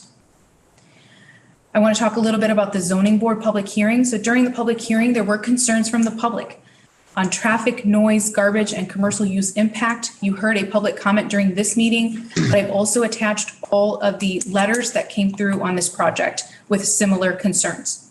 The zoning board discussed this and reviewed conditions, recommended an additional condition, which will be outlined in red in the next slide. The ZBA voted in favor of the findings of fact as presented 4-0. And the ZBA also voted in favor of SUP 16/2022 with amended conditions 4-0. After the zoning board meeting, staff further discussed, as well as members of the public inquired about Caledonia Road, and the county engineer recommended another condition, which will be outlined in blue in the next slide. So the zoning board recommended in favor of these conditions, and then the one highlighted in blue was added by the county engineer after. So any outdoor lighting shall be pointed down and away. There's a foot candle attached to that. 60% of landscape shall be provided along the parking lot frontage to a minimum of 3 feet. Identification sign shall be permitted up to 100, which is larger than what we permit in the A1 district. But one of the concerns was that nobody would be able to see the entrance. So we wanted to make sure that we gave the business proper size to be able to notice that the entrance was there. Parking should be provided in accordance to the Illinois Accessibility Code. A full site plan review would be administered by all appropriate agencies in the event of new construction or remodeling. Those agencies shall approve the site plan or require amendments based on commercial building codes and the zoning ordinance. And this includes reviews by planning, building and zoning, as well as the highway department. Buffer must be maintained on the south of the property and from residential zone properties. The zoning board voted to add, in addition to a 100-foot setback for any new structures. Illinois drainage law shall apply, and number 8 was added by the county engineer. Applicant must install turn lanes at the applicant's Caledonia Road entrance within 90 days of a turn lane warrant, subject to the county engineer review. And then, of course, compliance with all other applicable local, state, and federal laws, rules, and regulations, including the noise ordinance. Staff recommends favorably of special use case SUP 1622 with those conditions amendments, in addition to section 4.21.3, which is the agritourism intensive use. And I just want to make sure that the applicant gets an opportunity to expand further on the project. You might want to hear. The applicant like to address the podium and comment? Do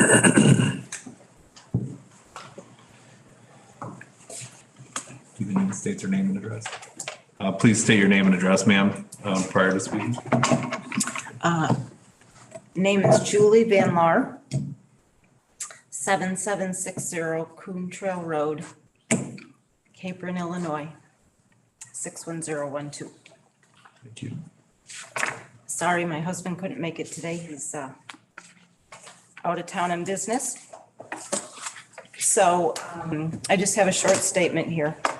So we have a family-owned and operated business. Our family consists of my husband, Brian, and I, and our 5 children, and 2 of our children's spouses. We are fruit and vegetable farmers and bakers. We live on our farm in Capron, Illinois. We grow wheat, lettuce, sugar snap peas, asparagus, strawberries, raspberries, sweet corn, tomatoes, beans, peppers, and apples. We have a state inspected kitchen on our farm where we bake apple cider donuts, apple pies, apple turnovers, cookies, and sourdough bread. We also press our own apple cider. We currently sell our produce and baked goods at farmers markets each week, at our store at the Edgebrick Shopping Center in Rockford, and to a couple of local restaurants. We have been asked for years to offer a U-Pick option and a place where our customers can pick up our products on non-market days. When looking for a place to do this, we wanted to be close to the customer so that they don't have to travel too far. We envision that our rural orchard style attraction would be open year-round, 6 days a week. We are always closed on Sundays. In the building that we are proposing, we would carry our farm produce and baked goods, other local farm products, as well as other artisan products. We would like to start planting apple trees next year. We will not be hosting weddings. As for tractor pulls and such, we would have to file another special use permit to do those things, which we will not be doing. Some of the people who live in the Cross Creek Estates invited us over a week and a half ago to discuss our future plans. We met with them in their house on a Saturday evening, and many of the people who wrote statements were there, but not all of them, not the one from tonight. We had a very enjoyable time getting to know them and listening to their concerns regarding our special use. They talked to us about moving our building further north on our property. And you saw it's currently 500 feet from the edge of the nearest property. And we told them that we would look into doing that. They are concerned that there will not be enough parking and customers will park on Caledonia Road. So we agreed to increase the amount of parking that we offer so that this will not happen. They were concerned about the amount and the speed of the traffic. So we said that we were willing to work with the community and the county engineer if they wanted to lower the speed limit on Caledonia Road. Now, as Izzy mentioned, this new thing came in with further discussions with the county engineer. And he recommended that we review our traffic numbers in a few years, and then we can add this additional turn lane if it's needed at that time. The people in the Cross Creek Estates were also concerned about litter. We certainly want an aesthetically pleasing orchard, so we will have trash cans located in convenient spots for our customers and pick up the debris on our property. They mentioned fertilizers and sprays. We will need to fertilize and spray our trees. But we do use less harmful sprays than are used on many corn and soybean fields. We also practice integrated pest management and only spray when necessary. As Izzy mentioned also, at the ZBA hearing, we were asked to keep any future buildings at least 100 feet from residential property lines, and we agreed to do that. So I would end by saying that we do desire to be good neighbors. Thank you, Mrs. Van Laar. Any questions or comments in the boardroom? Go ahead, Mr. Wilson. First place is, I've been pointing out over the last few meetings, in this particular case, the applicant in number 7 of the application has a detailed statement of what they are planning to do. In part, saying in part, building carried or farmer-grown products, baked goods, and other similar products. And I appreciate that, and I will continue to focus on that because I want everybody to know that this is a consistent application on my part of what I think we should see. And I hope others will begin to join me in that. Parking, it's got a plat, but it's not marked out with the number of parking spaces. Do you have an idea of how many parking spaces you're thinking about? Jonathan. Since this is our first time, it is really hard to put a number on that. We don't know what to expect. Right now we have, discussed 20, 30 spots. It really depends on the customers that we see, hopefully the growth that we see. We've been to locations in the past where there's parking on the road and that creates a mess. So that is something that we don't want to see at all cost. The parking lot would have to grow to accommodate. Okay. If I may continue, Mr. Chairman.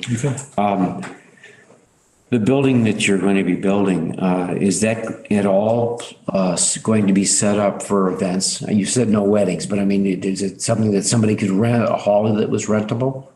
So, so right now we are known for food, for good food. We're totally unfamiliar with entertainment, but, you know, we're not against entertainment. And so, and we're not against serving food, you know. So the building itself will start with our product and other local product. And, you know, will we serve apple pie and ice cream? We're known for our pies. We sell lots of them, lots of pies at Thanksgiving and Christmas. It's hard for us to even get to Thanksgiving. So I don't know how to answer because this is so far out. We're just starting and, But you're not planning to have events in there like birthday in the parties? building? Yeah. There'll be no room for events in the building. It will just be products and food. Okay. Do you plan to sell alcohol either in bottled or beer that you might make, or do you plan to have consumption of alcohol on premises? So one thing we like to do is we like to support local farmers like us who have not been able to, you know, it's hard. It's hard to get where we're at to have a store in Rockford. We never dreamed the day would happen.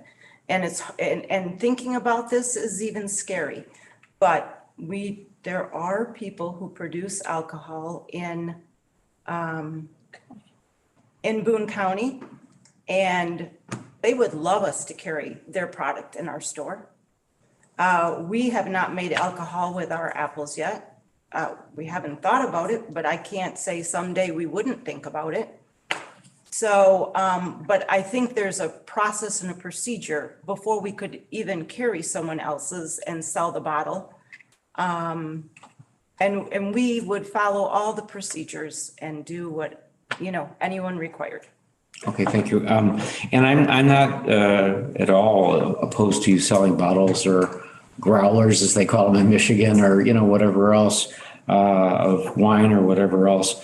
But I think there's a common theme that's running through some of the letters of objection, and that's about alcohol sales. And that's why I asked that question. So you're not really planning on any consumption on premises where you'd have a bar or something like that?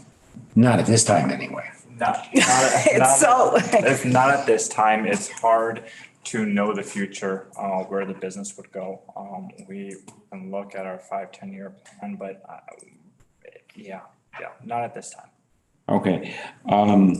So, and I hope you understand, I'm not trying to give you a hard time. I'm just kind of going through. I wish I could consider answer the question better. No, you're doing fine. You're doing just fine. But this is not something that's, this is something that you're going to consistently hear from me, folks on some of these special uses, and that's why I'm doing this. I mean, and my experience in Des Plaines is, and with other municipalities, and it's not a county experience to be sure, is that in the ordinance that we have proposed tonight, we would have had a restriction about no alcohol consumption on the premises. If they wanted to come back later in 5-10 years and they wanted to change the use and they wanted to have that amendment, they could do that, and we could go through that. So again, I would like to see parking detail, more detailed when these things come to us. But I think, one more thing. How many employees other than family do you anticipate hiring? We can't find them. Find a couple. Sure, we can talk about it. So, I mean, before COVID, we probably had 20 seasonal employees. And I mean, very seasonal. I mean. And I'm not talking about people to harvest or plant. I'm talking about for the the business you're talking about setting up now? We do not have 20 seasonal employees this year. We have 5. We don't, But for Yeah. how many are we having at this location? We'd have to have a couple to staff the store. The indoor farmers market. And this is a piece of information that I'm getting out because you may recall, I asked the gentleman a few weeks ago how many people he would anticipate other than family, and he said 25 to 30. And I asked how many cars, and he said 300. This is the kind of approach that I want to do on this kind of stuff, because I think we should know this kind of stuff before we vote on it. Thank you very much. Mr. Chairman? Couple quick questions. What are your hours of operation going to be Monday through Saturday? so it's a staffing issue. My guess is that we would start Thursday through Saturday, 9 to 6. But, the building isn't built and so. And we also want to get the, commuters coming, I could see 9 to 7, trying to, get the people coming home from work. Sure. And then your parking lot, are you planning on paving that?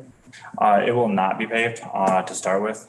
It's going to be a gravel parking lot. We were talking with the highway engineer, and he was mentioning that, once you start paving something, you possibly would need a retaining pond and whatnot. But since gravel is a porous surface, we don't need that at this point. My only concern with that, and he's right, I mean, if you start creating a hard surface, you've got to do something with the runoff and the stormwater. I don't know, rather than just, roadstone on something like that, going with, a layer of grindings, recycled grindings, that helps keep the dust down, things like that. That's one of the things I know the neighbors might be concerned about, a continual dust storm from a parking lot. Where, when they plow and they plant and things like that, they get dust now, but once the corn or soybeans start to grow, that dust stops. So that might be something I would like to see, at least some grindings, or work with the county engineer on ways that you can mitigate that dust storm for local people. And then just for clarification, I believe the building is 50 by 56 or somewhere in that range. So you're talking about 3,000 square feet. So as far as a venue for parties and whatnot, if you've got groceries and apples and things in there, that I don't think there's much room there. We wouldn't be allowed to by the health department. Right. So, and then lastly, I think there's something similar to this in Cherry Valley, is there not? Right off of Wheeler Road, or not Wheeler, right when you turn into Cherry Valley. No. I don't know. Yeah, on the south side of the road. Yeah, there's a little orchard there. Okay. They have a little store there where they sell stuff. So the idea that something like this can't work near a residential area is a false premise, I think. That little orchard there does a real nice little business, and I think it's a positive for the areas. Mrs. Bartelt? I think I'm one of the few ones that have been to their store, except maybe Izzy has been to their store in Edgebrook, which is absolutely gorgeous. They do a great business. As far as people coming and going and how many people in the parking lot, Edgebrook has a huge parking lot, but usually I think they do their most business on Wednesday morning and Friday and Saturday. Their cars are usually coming and going. Usually I've seen Julie working herself silly in there, selling products. And I would say the average person is in that store maybe 20 minutes to a half hour, and they drop a good amount of money. Their bakery goods are absolutely awesome. And of course, I do know that they get a lot of their stuff that they have in their store, they also have down at Woodstock and all over. I would very much love to see your business start here in Boone County. I know your products. I know some of your family. I think it'd be great. And I think the amount of cars that might be in that parking lot at one time, 5 to 10. Thank you. Thank you. It's very humbling. Yeah, any other questions? Freddie, did you have your hand up? No, I just wanted to say something to Mr. Wiltsey, since he seems to only want to pick on the Mexican rodeos for their site plans. I can make the argument that the previous applicant had a better site plan than this one. A site plan is one of the things I didn't find satisfactory in this. Because the other one had a parking layout and this one doesn't really. I mean, it's like a little point, so, and I have nothing against your business. I'm gonna vote for it. I just wanted to point that out, and your bias is showing. I'm sorry, Mr. Chairman, I need to respond. Bias is showing and I see right through it, so. I need to respond to that. It's not a bias whatsoever. And I want a site plan from everybody. I want a parking plan from every special use applicant that details an approximate number of cars and shows the size. And I mentioned that in this tonight, on this one. So I'm telling you, I want site plans for all of these special uses. And I want number 7 to be filled out with all this special information. I'm trying to be consistent, and I think I am being. Mrs. Gieske. I'm going to kind of echo something that Sherry said. I used to live in a suburb of Chicago with 54,000 people, surrounded by lots of other suburbs. And the most hopping place all summer long was a fruit and vegetable stand right on Highway 20. And they had a gravel parking lot that was full of holes and nobody cared. The place was packed. It was a gold mine. So, you know, you can get it done with, 2 million people around you too. And so I think you guys are fine. Any other questions or comments? I'll just make one comment that it made me think of when the letter that was submitted and defined of this permit on how the neighborhood feels when a quiet business that's not with bands playing and complying to quietness is how do farmers feel when subdivisions are implanted in the middle of cornfields and disrupt those farms? How do farmers feel when subdivisions are put there and traffic is increased? A lot of things happen in the middle of farmland that doesn't bring anything of value to the farmer, but causes disruption as well. So I feel that in this instant, we have a quiet, well-established business with a plan who offers a great product that's local, that have lived here, that have paid our taxes, and want to continue serving the people of Boone County. And I think that's great. I love how the entrance is placed far away, so it's not an abrupt stop, pull into the business. I think it's a great plan. I'm assuming that's the parking spot is the larger square that's in front of the building there. And I'm assuming there'll be grass to the left and right, that if there's overflow parking, there'll be ability to use that. But so I always understand whereas traffic is increased, but I'm a noise guy. So as long as it's not noisy and disrupts the subdivision, I wonder how much that subdivision's disrupted the farmer. So I appreciate you coming and take any more questions before. Go ahead. Just real quick, Riley. Just a simple finding in comparison to some of the others that we voted on in the last couple of weeks. Plain and simple, Zoning Board of Appeals approved it 4-0, and the Planning Commission voted for it 3-0. So I'll be voting for it. Anything else in the boardroom? All right, all that being said, all those in favor say aye. Aye. All opposed, same sign? No. No. I just want to see a site plan. I want to be consistent with this. And I know we're in the middle of a process, but I want to be consistent with this. Motion carries. Thank you. Thank you. Item 9.4, I need a motion to approve SUP-17-2022 ORD 22-17, move it on to the county board for approval. Motion has been made by Sherry Gieske, seconded by Steve Schabacher. Izzy? Yes. This site is located at 1691 Shattuck Road in Bonus Township. The site is approximately 27 acres. It is improved with a single-family home, ag structures, and some crop production. The site is zoned A1 Agricultural Preservation District and A2 Agricultural Residential District. The applicant is seeking a special use permit for agritourism limited. The project will be approximately 3 acres. These are considered outdoor farm activities, a petting zoo, a farm stand that will be selling produce grown on the property, a U-Pick operation, and a food trailer selling food with an outdoor and gazebo seating. The hours of operation have been established 8 to 3, Saturday and Sunday only. I would also invite the applicant to speak more on the project in a minute. When I looked at the surrounding areas, the site is located around residential uses, a mobile home park to the east, commercial district directly north, as well as other agricultural districts. I also took a photograph when I was there. The entrance is lined with pine trees, so when you see those, that is the site.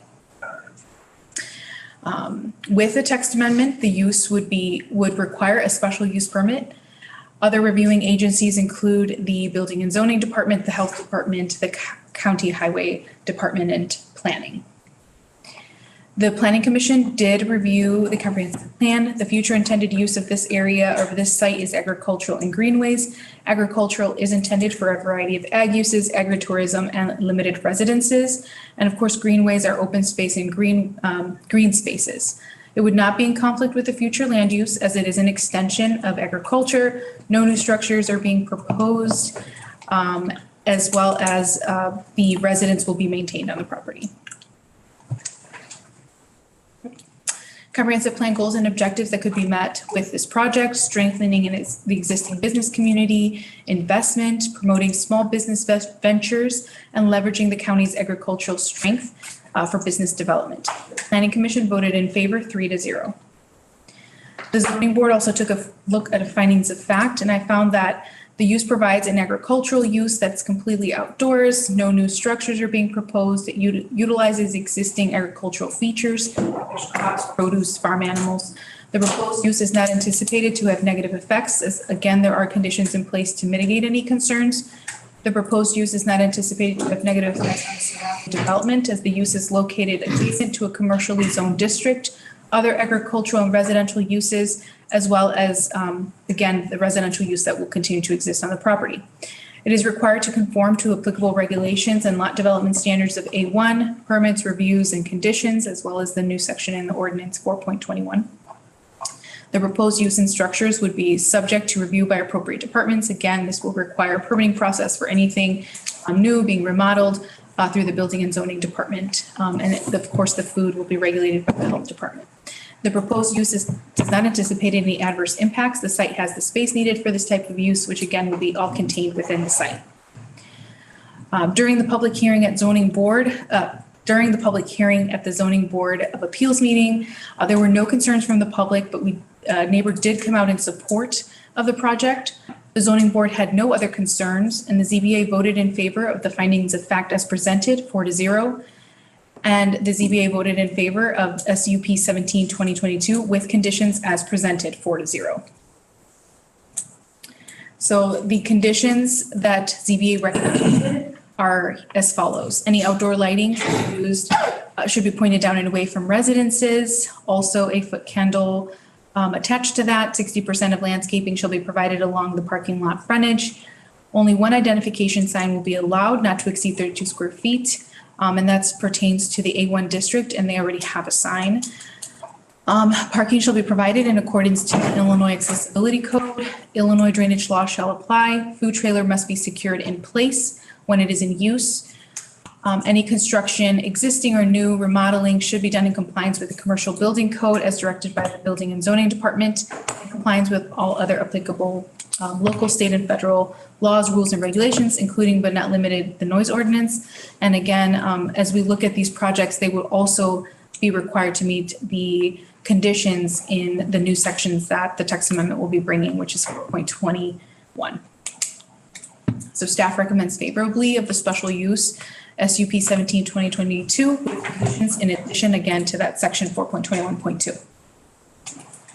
And the applicant, Chairman, if you're okay with that, I would like for him just to come up and just speak on this project. Would be great. If you could please state your name and address. Good afternoon. My name is Freddie Lopez. My address is 6191 Shattuck Road. And as he explained, we're looking to do a little more of a, for people to go out and see our farm. We moved out to Belvedere about 2 years ago.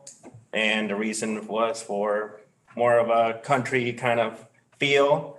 And that's what we want to have people come out and, get a little bit of our products. We don't do a lot. It's only our family.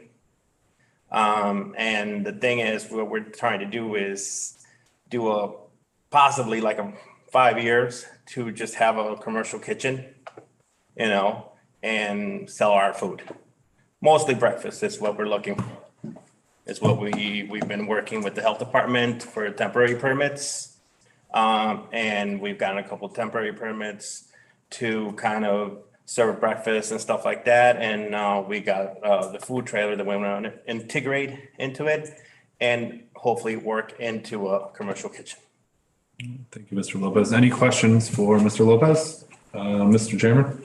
Just a comment for anybody that wasn't at the ZBA. Their neighbor to the south was at the ZBA. It's the closest neighbor that they have. And he, I'm going to say adamantly, was for this project. He spoke very highly of Mr. Lopez and his family and what a good neighbor they've been. And he has 100% confidence that they will do the right thing with this project and hopes 100% that he hoped the ZBA would approve it and hopes that it gets approved forward. So based on that, somebody that's right there, right next to him, that means a lot to me. So I think it's a great project. And you said breakfast, and that's like one of my favorite meals. Me too. I'm in. So we do like a Mexican breakfast, and, my wife and my mom are the ones that do, handmade tortillas, which is what kind of calls us in. Mr. Wahlberg. Yeah, so, good luck. This is a great opportunity to have another venue. And my question is specific to the application's name and the property owner's name. Is there a relationship, or is that your just business that you own the property? So it is under like an LLC kind of deal. But we are the owner. So it's me, my wife, and my 2 kids are the owners. Thank you. Yes. Mrs. Bartel. I think this is a great idea. I think you should have great business from the RV park right there by you. I think this would be also help you tremendously with that RV park, and you are not far off of Highway 20. You should get plenty of business. I think this is a wonderful idea. I would be voting yes for this. Thank you. Mr. Wiltsey. Thank you. Once again, the application is specific on number 7, petting zoo, sell vegetables that they raise, a food trailer, and a farmer's market. So I wanted to point that out. On your parking drawing, sir, I counted 10 spots. Was that a ballpark? I know it's a hand So draw. it's not 10 spots.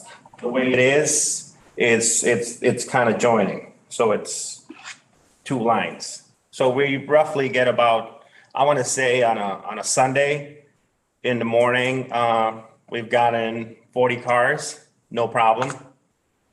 And we've slowly started working to do like gravel as we've needed. But it's roughly, I would say 40, 45 cars at max. But then I've got, the other side where there's a couple cars that park in front of the buildings too. Okay, thank you. Employees other than family, how many? Nope, it's just all family, We're open at tops 5 hours on Saturday and maybe 6 or 7 on Sunday. And you're not planning any events. You're just talking about what you've got on your number 7. I'm sorry? You're not talking about events, weddings, anything else? No, we don't. And the other thing is we're looking to do kind of like sell beef to our own beef, and they take up the rest. Okay. Could Thank you very much. Could I pop away for a minute and ask Justin a question? This is on parking. Sure. Justin, aren't there CAD programs or some sort of programs that if somebody gives you 100 by 100, you can pop in and kind of get an idea of how many parking spaces come up?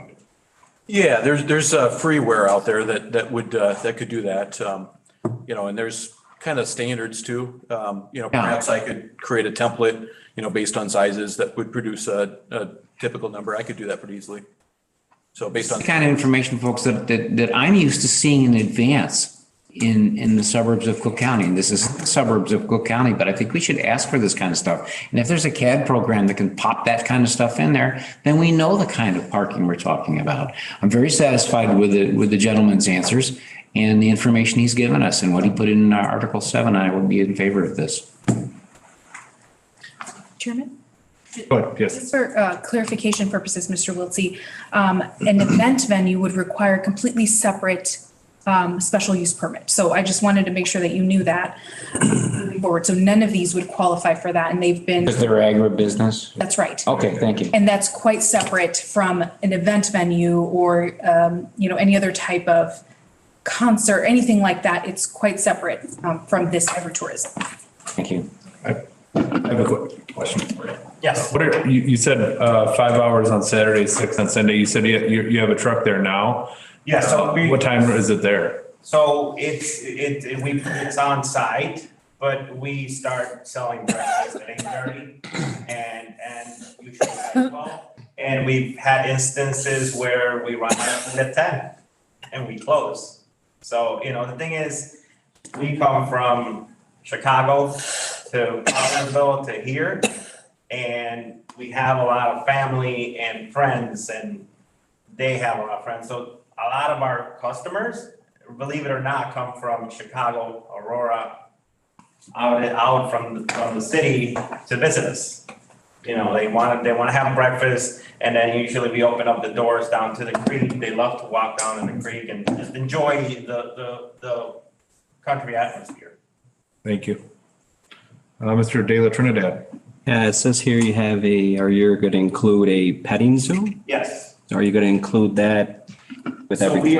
So that's what we wanted to include because we were applying for the permit, and that was one of the things we wanted to include. It does not exist, but we have plans already to build it. And again, it'll only be our animals that we have on the premise also.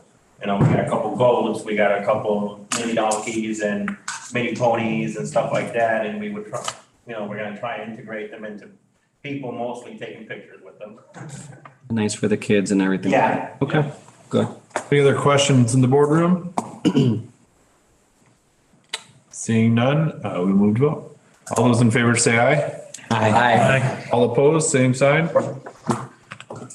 Motion carries. Thank you. Thank you. Moving on to 9.5. I need a motion.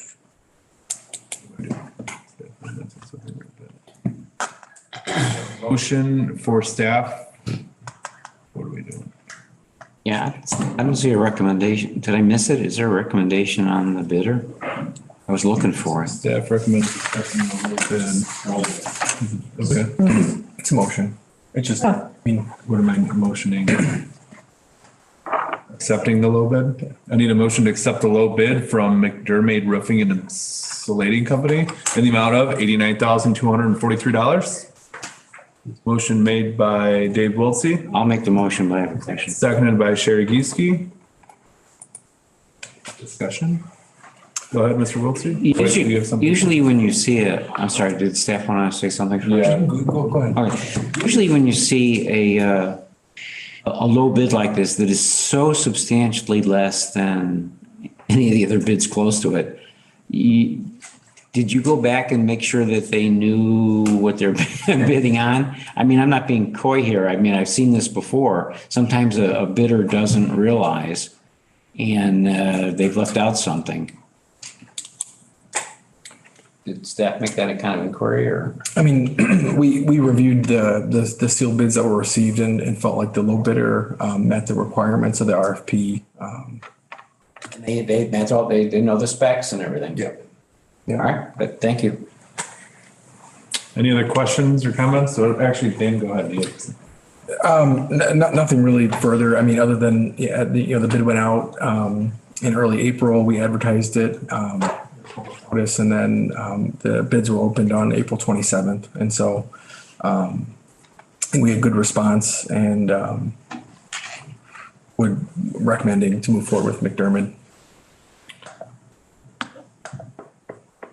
Mrs. Geeske. I just wanted to follow up with Dan. Did we find out, I know we asked for references, but do we know of any other jobs they've done? I agree we should pick them, but it's almost 50% of one, it's 50% less than one bid and 20% less than the cheapest. So do we know anybody that has used them before? Yeah, they've, I guess I would just say that they're a common player locally. Oh, okay. And they did some, I could run and grab it, but they did. No. I just. Public project, local government, school districts that they submitted that are referenced. All right. Thank you. Mr. Schmacher, and then I'll get you. Yeah, I don't know if it helps, but I've had personal experience with the McDermotts, and they do good work over the last few years. Like you said, they've been around for quite a while, so I've had them work with them on 2 pieces of properties, commercial, and they did a good job. Good. But yeah, just to add to that, I mean, the sheriff set the expectation that we wanted to get away from buckets. And so we want to make sure that we fulfill that and have, quality work done. Any other questions or comments? All those in favor say aye. Aye. All opposed, same sign. Motion. Moving on to 9.6. This is more of a discussion, I'm assuming. A discussion on elected officials' salaries. County board chair, county board members, county clerk, recorder, sheriff, treasurer. Dan, do you want to take that? Sure. So this was something that we brought up at the April 14th meeting and brought back some more information. So just once again to review kind of what needs to happen here over the next month or so. The county board has to set the salaries of these elected officials at least 180 days prior to the start of the term of office. So county board needs to take affirmative action to set these salaries for the next 4 years prior to June 4th of 2022. And so what's changed since that April 14th meeting was, you might remember there was some discussion about the sheriff's salary. That was changed and the governor signed that bill into law. And so goes into effect on July 1st that the sheriff's salary, and our salary, it'll change on December 1st, but that salary will be set at 80% of the state's attorney's salary. And the county doesn't have a choice. It's a shall. And the good news is the state will reimburse the county for 2/3 of that amount. So that does leave 2 elected positions that the county board has to set those salaries for. And so just the information that we have on board docs is a couple of things is up last time, which is the salary history. So this is specific to Boone County, what those salaries have been across the board for those positions over the last 10 years or so. And then what we added this time around is the county has a number of external comparables that we look to, like for collective bargaining purposes. So really a diverse group of counties, large and small, but really northern tier Illinois counties. So Kendall, DeKalb, Whiteside, obviously ourselves, and then Ogle, Stevenson, and Lee. And the idea with that is to, again, get a diverse group of, you have large counties, you have some small counties, but look at those together. And so we added what that external comparable data looks like for those positions. And then also just included some information on, what the CPI has been. That's what has been provided in prior years. I did also look at what other counties have already done. Most haven't acted yet. They're in the same ballpark we are as far as really talking about it this month. But I did see that Kendall County voted to increase those salaries by 2.5% annually for the next 4 years at their March meeting. And then Lee County They did a roughly 3.6% increase in FY 2023, so that would be this December. And then after that, it was a $2,000 a year increase for the next 3 years. And those are the only two that I could find that were already decided at this point. Chairman? Dan, on some of these, I know Kendall, DeKalb, Whiteside, the comparables on the county clerk and recorder. Are all of those counties clerk and recorder, or some of those are separate, aren't they? I believe those are all, I believe Julie's online. I believe that those are all clerk and recorder. Could be wrong, but I believe that they are. One and the same. Well, some counties have a separate clerk and separate recorder. Right. But I'm not sure which ones, so that's why I just want to see. So if we're looking at comparables, we know that. Can I make a quick comment about that? No. Of course you can.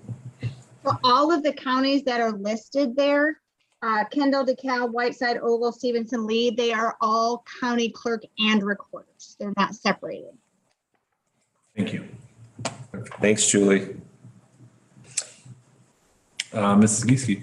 And have I missed it? Is this the part of this sheriff's deal? Have we ever gotten reimbursed before, or is this part of the new bill? Yeah, the reimbursement is part of the new bill. I don't believe that we received any. Yeah, I wasn't sure. I wasn't sure because I hadn't heard of that before. So, okay, thank you. It's up here, but. Yeah, I know. Go ahead.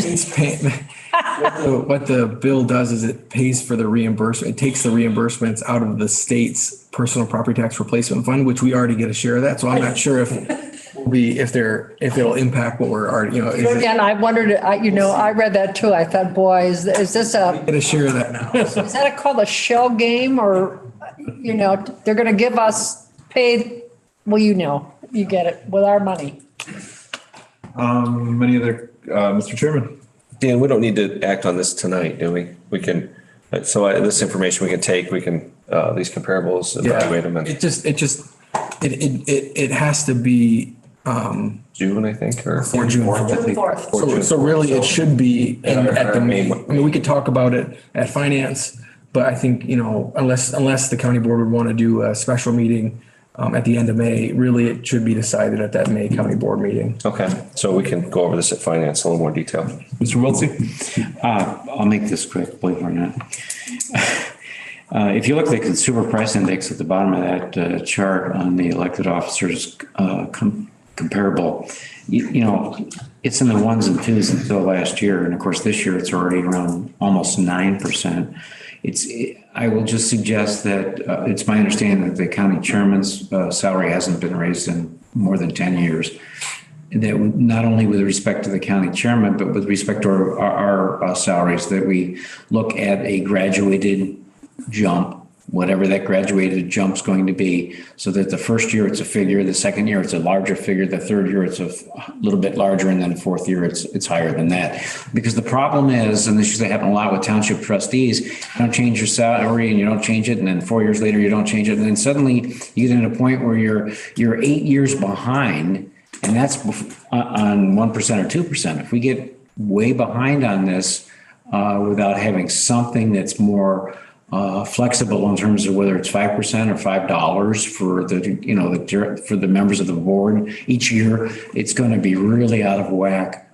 Because you can't change your salaries during the time that you're in your term, it's going to be way out of whack by the next time we get a shot at this. Just suggest food for thought, if I may say so. I don't know about you guys, but I do it for the money. It costs me money. Other questions or comments? Sherry, you had something? Okay, so when we're looking at this kind of stuff, a couple meetings ago, we talked about how and we heard about it again tonight, that all of our departments are struggling to find staff. And we talked about thinking about doing something for the salaries of all of our non-union staff, because it'll come down the pike with the unions. So I think we should keep that in the back of our minds when we're deciding what to do for these elected officials too. I agree. Any other questions or comments, Mr. I Street? just wanted to point something out too, that it's common if you look at our comparable counties and then even broader than these comparable counties, but it's really common, these two positions, the county clerk and recorder and the treasurer, most counties, those two are linked up. So you can see with Kendall, DeKalb, Whiteside, Ogle, and Lee, so Boone and Stevenson are the only two where those two amounts are different. All of those other counties, it's the same salary for both the county clerk and recorder. Just as something. Oh, yeah. Okay. Any other questions or comments? Discussion? Shoot. So can we just refine? We have to have this done by June 4th. So this has to be decided either at this month's board meeting or we have a special right before. So we should be trying to figure out plugging in, well, we've got the sheriff's done, and then just take a look at these. Okay. All right. We have finance next. Thursday of June happens to be June 2nd, just FYI. So We wouldn't actually have to have a special board. Okay. We could, not saying that we should put it off, but just people know that based on the calendar. I mean, I guess if we're having discussion on this, so, I mean, I did look at, it was Senate Doris Turner that presented this bill in regards to the sheriff. And I mean, obviously we need to vote on that, but I mean, yeah, so you kind of wonder, right? If nobody does anything for nothing, right? So if the state is paying 2/3 of that wage, now who is the sheriff working for, right? Is it the county or is it, what obligations do they have to the state? I mean, that's the only thing that you kind of have to have in the back of your mind a little bit. And I just wanted to bring that up if anybody else had that, concern that, now our county sheriff is obligated to a certain set of rules, the state mandates. It's just a concern that I wanted to bring up. That's always a concern, Tom. Anytime. Just on that note, currently state's attorney and public defender, their salaries are reimbursed by the state. So it's been that way for, a portion. So it's common. It's common. Yeah, it's common. So, but I think this is the first time that they're taking money away from us to get us to pay. So, that's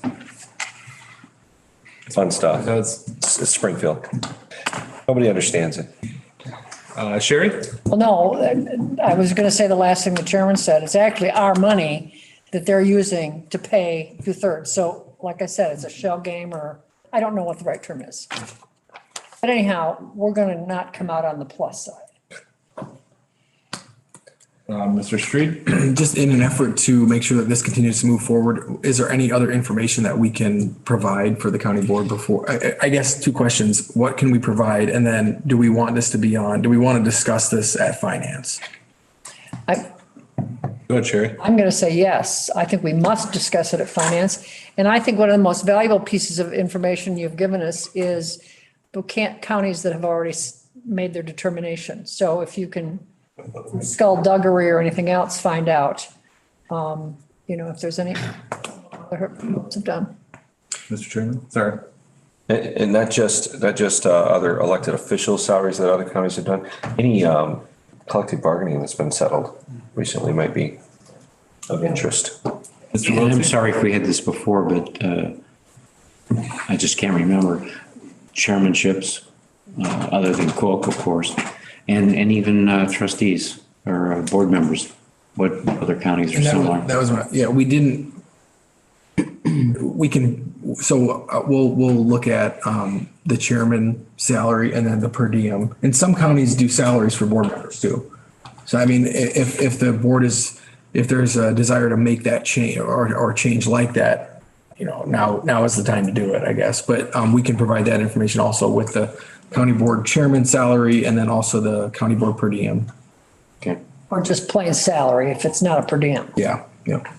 And we used to get mileage. We X that out, right? We voted that a few years ago. You can still get mileage. It just comes in your with your per diem instead of a separate thing because it's taxed. Yeah. Oh. Unless you're driving to Springfield meeting or something like that, then it's not. When Austin was here, he figured it all out. Dan's probably way smarter on it than I am, so. Anybody else have any discussion on or recommendations for Dan? We are going to continue to discuss this though with the finance meeting. Finance, yep. Okay, all right. We will be moving on. Raffles, we have 5 raffles that I have signed and the chairman have now. None are over the limit, so that none need to be present. I believe, correct? 10 intergovernmental reports and updates. Anything on the landfill? Nothing tonight. Informational items and other business, correspondence, UCCI. Those. All right, moving on to the chairman's favorite part of the meeting, board member comments. Come on. Not one. There we go. Too quiet. I'm going to give you War and Peace. No. A couple of things about the land bank, one of my favorite topics, the house on Nettie that was acquired next, I think it's Thursday. They haven't figured out a date yet, but they're going to, it's all ready to be sold. So he's going to have a little ribbon cutting. So that will be fun. And then land bank is going to be featured. I sent you all or forwarded, I think, to all of you an email about Hartford Chamber meeting that will be showcasing the land bank. So if anybody wants to join me, great fun. Okay. Mr. Chairman. Just, I guess, a point or and maybe question to Ms. Gieske. The R1 meeting that we're going to have here for the Canceled for next week. yeah, it's canceled for next week. Are we going to do it in June yet? Do we know? I'm still waiting to hear from Michael. They couldn't I gave them May and June out of the box. And so they picked May. Well, now that we can't do May, he's trying to move some things around. So as soon as I know, I will let y'all know. It'll either be 9th of July. I'd rather prefer it be done in June. Is that all right with you, Dan? Perfect. All right. Any other comments? Concerns, recommendations?